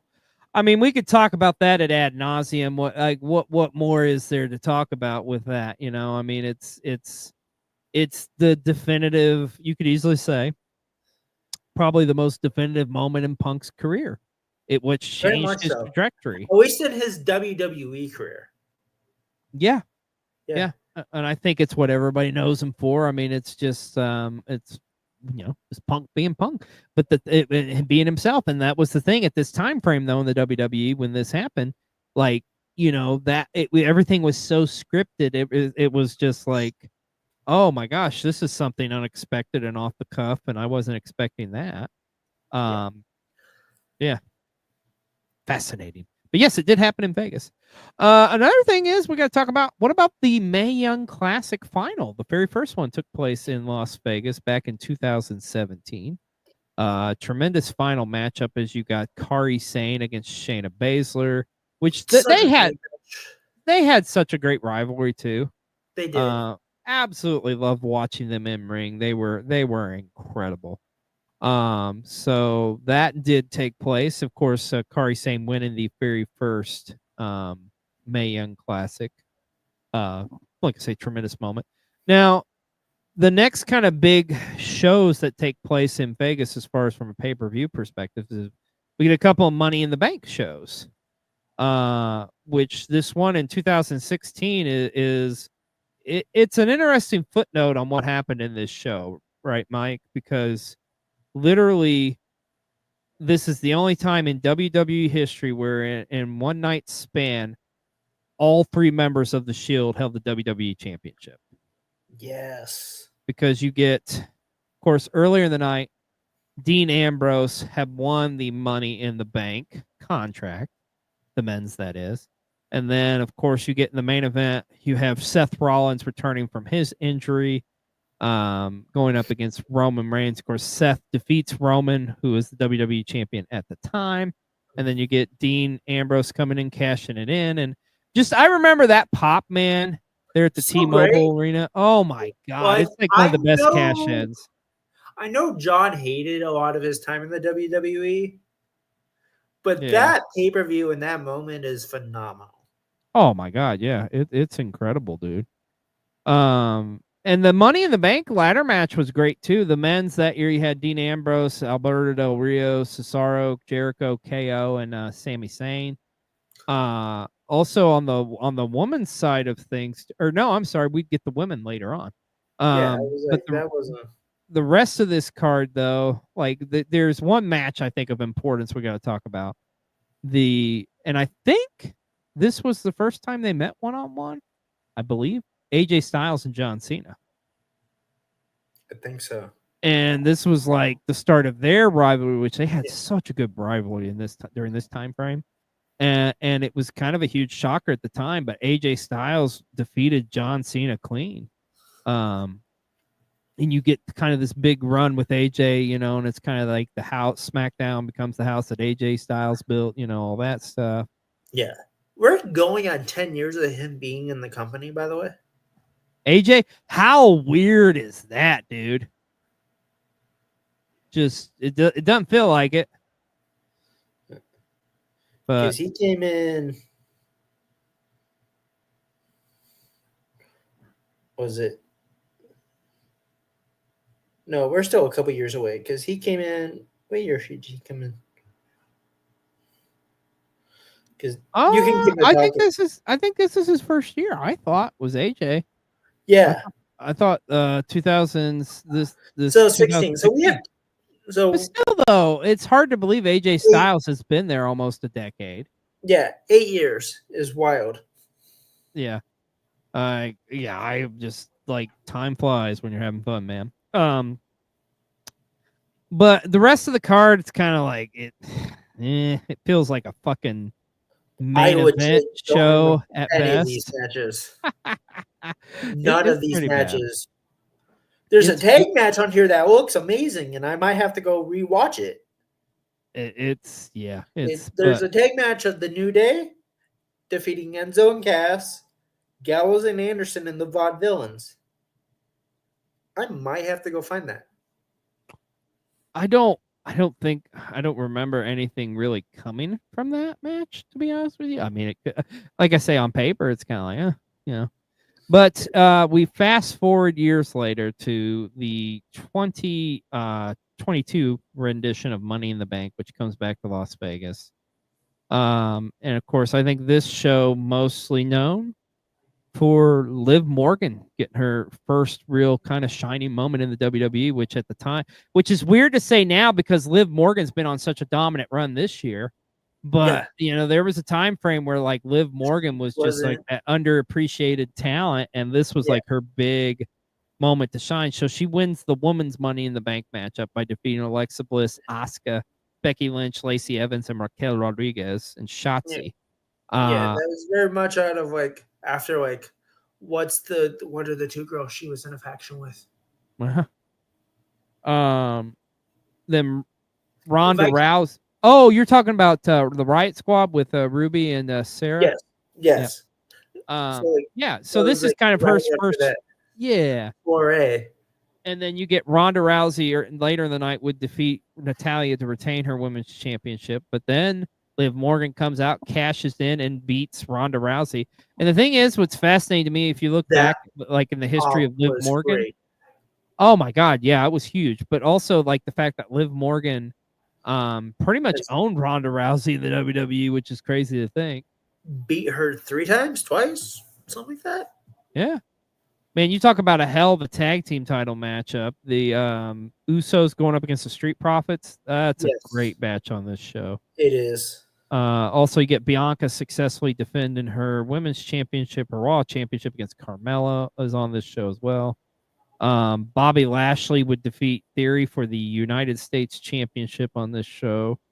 But it's okay because Theory would get his shining moment back at the end of the night as he was inserted in the men's Money in the Bank match along with Drew McIntyre, Madcap Moss, Omos, Riddle, Sami Zayn, Seth Rollins, and Sheamus. And by God, Theory would win the Money in the Bank. Well, this is just a fucking weird one, dude. It was. Like, would you call that a shining light, though, with what ended up with his situation with the Money in the Bank?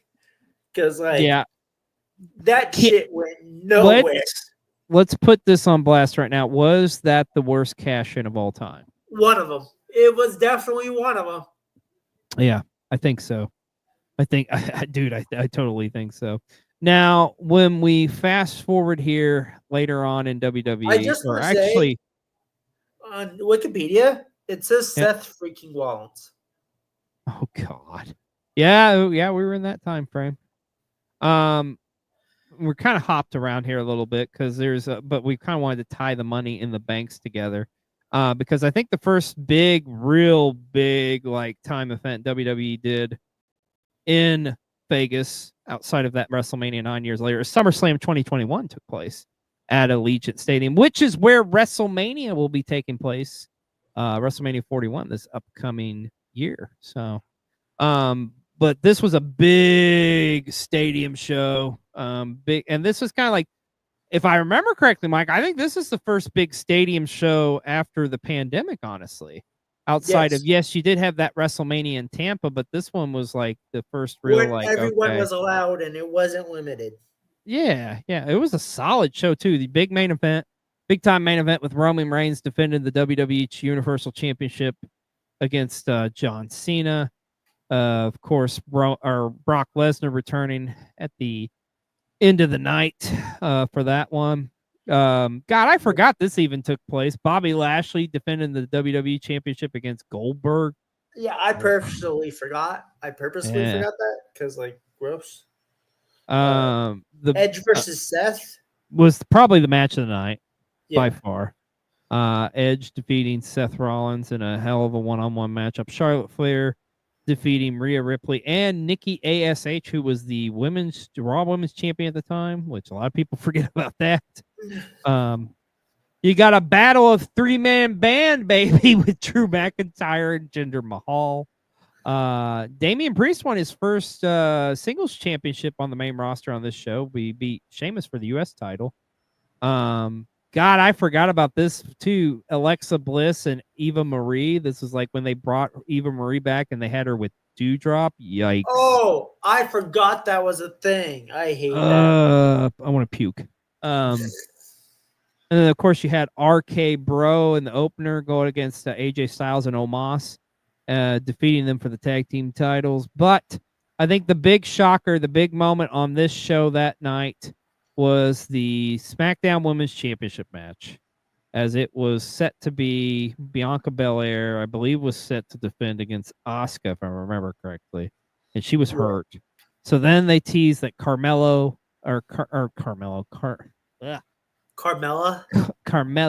comes out, and it was just like, what the fuck? Like, why are we getting this matchup? And then you get the man herself, Becky Lynch, returns and defeats Bianca in record time. And it's just like, what the fuck?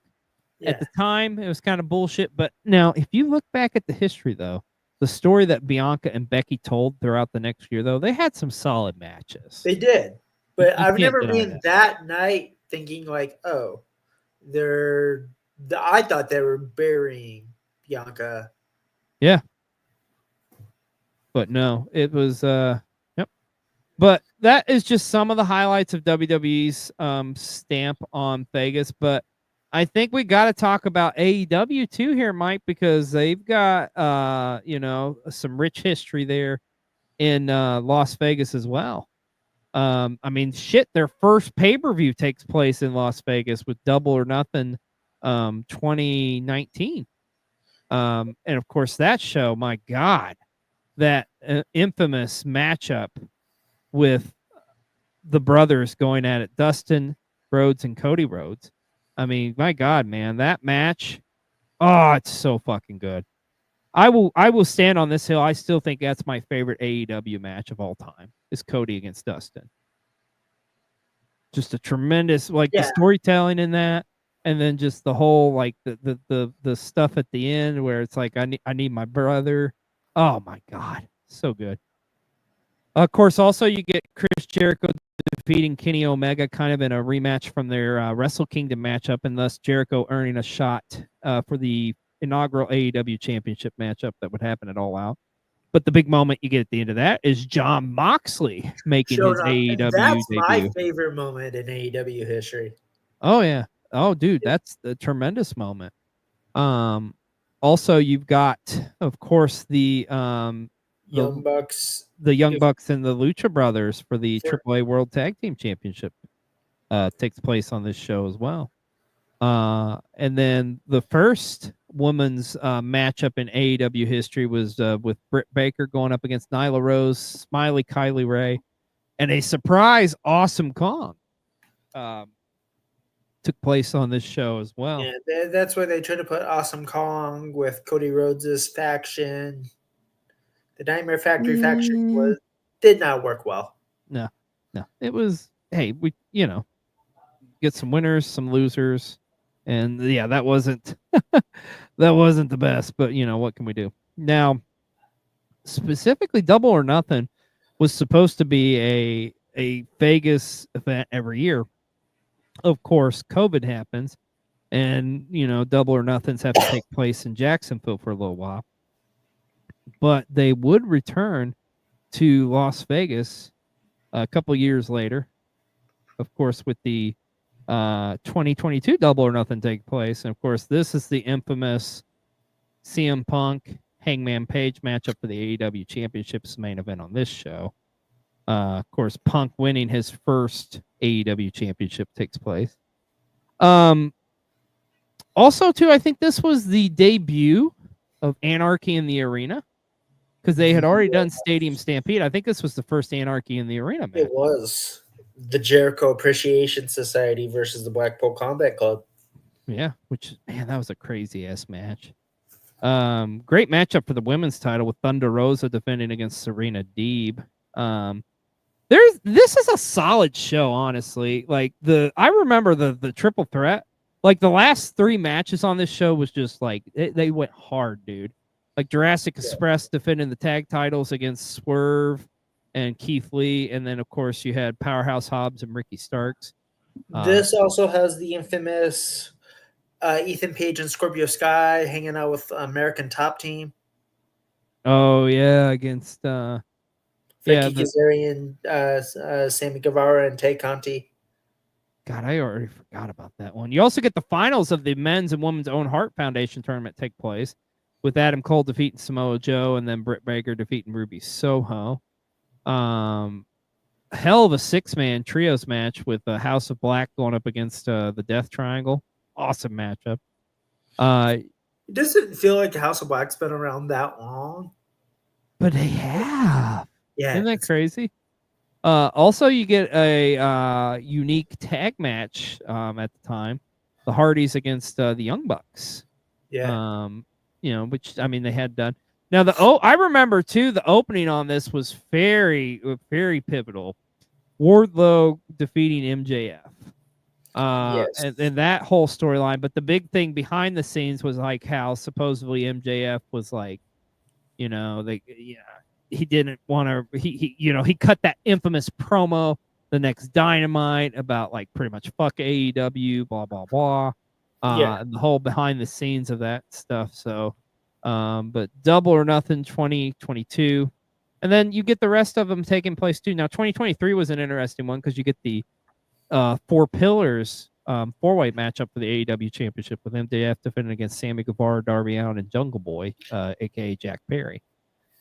The main event on this show was another Anarchy in the Arena matchup with the Blackpool Combat Club, this time going up against the Elite, which is of importance because this is like Hangman Adam Page returning back to the Elite. That storyline. For that short time, that was weird. Also, this was a pivotal moment in Chris Statlander's career as she returned from injury and was the first person to ever defeat Jade Cargill in an AEW ring as she defeated her for the TBS Championship. You also had the House of Black go up against the Acclaim for the Trios Championship. This is a kind of a hidden gem one, I would say. Wardlow against Christian in a ladder match for the TNT title. It actually wasn't that bad of a matchup, believe it or not. You're like, I'll take your word for it. But no, seriously, it's not a bad matchup, honestly. Tony Storm would defeat Jamie Hayter by pinfall to win the AEW World Championship, Women's Championship. And that, of course, a lot to do with like Jamie Hayter being injured and, and of course we just saw her come back earlier this year. So, and then we go to this past Double or Nothing from this past year, which it was decent. Like you got another Anarchy in the Arena matchup with the Elite going up against Team AEW, which is just fucking weird. So it was like FTR, Darby, and Bryan Danielson. Yeah, I don't know. But one of the best matches on the show was Swerve Strickland defending the AEW title against Christian Cage. Only match I wanted to talk about because I love Swerve, and that match is amazing. Oh, it's fucking dope, dude. Also, this is the infamous Adam Copeland breaks his leg match where he goes against Malachi Black for the AEW TNT title in a cage. Yeah. You had Mercedes Moné make her pay-per-view in-ring debut, defeating Willow Nightingale for the TBS Championship. Should have never happened. Bullshit. She shouldn't even be on TV, but that is a whole nother thing. There you go. Timeless Tony Storm retaining her women's championship against Serena Deeb took place on this show. Also, you had a tremendous matchup with Will Ospreay and Roderick Strong. Yeah. I mean, I think the first Double or Nothing's what I remember the most out of all of them. But Yeah. it is what it is. Now, we kind of saved this for last year. We want to talk about earlier this year that infamous WrestleMania 40 press conference and the way that it set up WrestleMania 40 for this year. I mean, Mike, I remember going into it just wondering what the fuck are they going to do, because they had just announced they're going to do Rock and Roman, and then just the instant backlash from it. WWE fans were like, fuck this shit. Yeah. Cody's our guy. He's got to finish the fucking story. And I got to be honest, I was on that there too. Same here. But I'm very much in the vein of I don't want to see Rock on my TV. Well, I will say this, though. That man fucking delivered at WrestleMania 40 this year, because that tag match was tremendous. And I was there. I remember, here's the weird thing for me in hindsight is I was there in person seeing that. And at the same time, I was enthralled by this matchup. I was dealing with a drunk asshole who had literally passed out my fucking chair, and I had to pick his ass up and move him into the chair next in his chair. I'm sorry, but that's fucking funny. Oh yeah. So I have kind of a different perspective on it, but it was still a hell of a matchup. So, yeah. And you can see that vlog here on Cold TV. But Mike, let's look ahead to the future here. So all this leading into WrestleMania 41 to take place this upcoming year in Vegas, which I will be in Vegas for. I don't know if I'm going to be at WrestleMania because I don't want to fucking mortgage my house just to get tickets. I was about to say, yeah, they're going to sell your kids. Tickets are fucking stupid, dude. They are so expensive. There's no reason they should be this expensive. No. But they are. But no, let me ask you this as we're going into this Mania. It's kind of like normally we go into WrestleManias, we kind of have an idea of what is going to happen, in the main event scene. Mike, I gotta ask you, buddy, what the fuck are we getting at WrestleMania 41? Because I feel like there's about 4 or 5 different scenarios that could happen. I can see Rock Cody. I can see Rock Roman. I can see another Cody Roman. I don't know. I saw one today that was an interesting one that was presented to me, or presented itself. What if they did a triple threat matchup for the WWE Championship, and it's Roman Reigns, Cody Rhodes, and CM Punk? I wouldn't be mad at that. I wouldn't either. The idea. So here's the idea behind this, Mike. This is the favor that Punk cashes in, is that he gets a title match at WrestleMania. The wise man somehow makes it happen and gets him put in that matchup. I'm very much in the vein, and I've talked about this in some of my group chats. I'm very much in the vein that Paul Heyman turns on his wrestlers, because that's just what he does. Yep. So I wouldn't be shocked if we saw that triple threat, and then Paul turns on Roman at the end of that match to team up again with the one CM Punk. Could happen. Paul is a manager not to be trusted. He has literally turned on every charge he's ever had. What do you think? Let me ask you this, Mike, because I think there's a lot of crazy. I think there's a lot of different perspectives on this, but what do you think is the one matchup people want to see the most at Mania this year? I'll be honest. I don't, and I think it's because of actions and stuff that happened last year, and we finicky wrestling fans, we can't have shit that's not unfinished for a year or past a year. I think it's The Rock and Cody. I think that's what everybody wants to see. I would love to see Rock Cody in one match and then Roman and CM Punk in another. Now that could be interesting. There's also now the factor of like at some point we're getting Seth Rollins and Punk. Does that happen at WrestleMania? Like, I think that happens before Mania.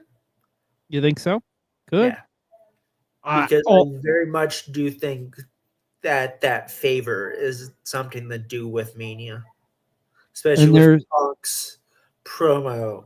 Yeah. This past Monday night. And we know we have two major championships, and our champions going into it as of right now is Gunther and Cody. So a lot of people kind of leaning toward, and it's all truly depends on who wins the Royal Rumble, like who they will challenge. But I think another name out there we got to talk about it is this upcoming year. It's the start of the John Cena retirement tour, and what better way to send him off is if he wins the Royal Rumble, and then he goes on to challenge, like let's say a Gunther. I would love to see Cena Gunther. Breaks the record, breaks Ric Flair's record. I would love to see that. I think a lot of people want to see that. Will that happen? I don't know. I could see it. Have him break the record and then retire the next day on Monday. And I think that's one of the fascinating things going into this year's Royal Rumble. Yeah. Is Mike, I don't know about you. I have no fucking idea who's going to win it. It literally could be anyone at this point. Not really anyone. It could be quite a few people to win that Rumble. I mean, I think early on some people would say Cena, but it doesn't have to go that way. No. I wouldn't be shocked if they went with I mean, they've had these promos with, Walter or Gunther and Ilya talking about how he needs to man up and become like a bigger star. And you have Ilya, take that advice, but turning on his mentor. Would he be able to come back by then, though? Oh, yeah, he's injured. Yeah. I don't know. But man, that would be a crazy fucking story if they did something like that. Yes. Yeah, I think my gut is telling me this. Whoever wins the Rumble is going to likely probably challenge Gunther. Unless, of course, and that's the thing, too. Is Roman Reigns going to be in the Rumble? Could Roman Reigns win it? He goes on to challenge. Also, too, this may be far-fetched, but what if The Rock shows up and is in the Royal Rumble? Like, it's just there's so many interesting and combustible elements going into this WrestleMania season that's about to start in a month or so. It's going to be fascinating to see. But one thing is for sure, WrestleMania 41 in Vegas is going to be El Fuego. It's going to be an awesome show. I'm excited to be there for it. Whether or not I actually get to go to Mania remains to be seen, but I do know I plan on attending a lot of shows while I'm out in Vegas. That's for damn sure. But Vegas is a perfect town for it. Of course, GCW already announced their collective shows, which will be held at the Palms, which is a beautiful casino kind of off the strip back behind Caesar's Palace. They have that's going to be a tremendous facility for that, to house that. Also, there's the rumors and talks about maybe the Spear hosting some WWE shows as well, which that would be incredible if they do that. Yeah, I don't know how they're going to do that, just with how I don't either. Set up, but I would love it. I would love to see it somehow. So, but it's going to be interesting this upcoming 2024 or 2025, I should say, with what happens at WrestleMania 41. But folks, that is kind of a history of wrestling in Vegas, a long, illustrious history, and maybe the biggest event of them all coming up this upcoming year with WrestleMania 41 taking place in Las Vegas. Excited to see it. And I'm sure there's going to be so many more memorable moments that happen in Vegas throughout the history of professional wrestling, that's for sure. Well, my friend, as we are coming to an end here of this Learn of the Ropes, it's our season finale. So this is going to do it for this year, but don't you worry. We will be back next year with all new episodes. Mike and I are already talking about some topics that's going to come to you next year. That's going to be some fun ones. I'm going to get some amazing guests on here and so much more. But as we always do here on Cold TV, when we close out the show, we always got to do one more last plug-a-palooza. And Mike, my friend, tell us where we can find you. MJ Duplessis 1992 on all social media platforms. Of course, catch me here every other Thursday. Catch me on World Championship Wreckage on Queen's Court with my brother Husky Harris and my sister, the Treble Queen Bree Stout, as we go through the history of Monday Night Raw right now. We are getting to December of 94. Yes. So, yeah, I have to get on watching those. Been busy. And catch me on other stuff on World Championship Wreckage. And you can also catch me on Rivet City Radio every once in a while on their shows as a backup / 6-man. I am the Jason Terry of Rivet City Radio. I am there when they need me. I love it. That's amazing. There you go. Shout out to Jason Terry, the man from Tacoma, Washington. Touche. And as we mentioned at the beginning of the show here, it is Vegas Week is going on right now. You can catch replays of some of our amazing content we've had this week. Our I'm Your Huckleberry, Taste of Las Vegas, as well as the hunt from the Toy Shack there in Vegas. And tomorrow night, the premiere of Vegas 24, Las Vegas 24 is an awesome vlog about some stuff you can do in Vegas in 24 hours. It's really cool to get to see some of the more unique sights and sounds that Vegas has to offer because Vegas has a ton. And hey, perfect for you to check it out too as you get ready for those of you that are going to Vegas for WrestleMania this year. So just saying. And of course, as we mentioned at the beginning of the show, our major announcement, we have made a movie, folks. That's right. Friday night movie night, the movie, The Christmas Special, is coming December the 20th. And that will be our last content, last video coming out this year here on Cold TV, as we are going to take a little break there and come back bigger, badder, and stronger in January. So you're going to want to stay tuned for that. And that's going to be a part of our big Christmas week, which is coming up 2 weeks from now. We got a lot of amazing content lined up. And next week here on Cold TV is going to be a big week too. It's our Wrestle Vlog week, as we have not one, not two, not three, but 4 wrestling vlogs coming to you your way. Everything from GCW to AEW and some indie shows and everything else in between. So that'll be coming next week here on Cold TV. Well, that is going to wrap it up for this episode of Learning the Ropes. Thank you so much, my other brother from another mother, Michael. Appreciate you, man. It's been awesome having you on with us this season too, and like getting you into the family, and you know, I can't wait for the next seasons. It's just we're just gonna go. We got some things really cooking up, guys. Oh yeah, you're gonna want to check it out for sure. Well, folks, don't forget tomorrow night, check out Vegas 24 here on Cold TV. But that's gonna wrap it up for this episode. Thank you so much for watching, and if you haven't done so, please go ahead and hit that like and subscribe button.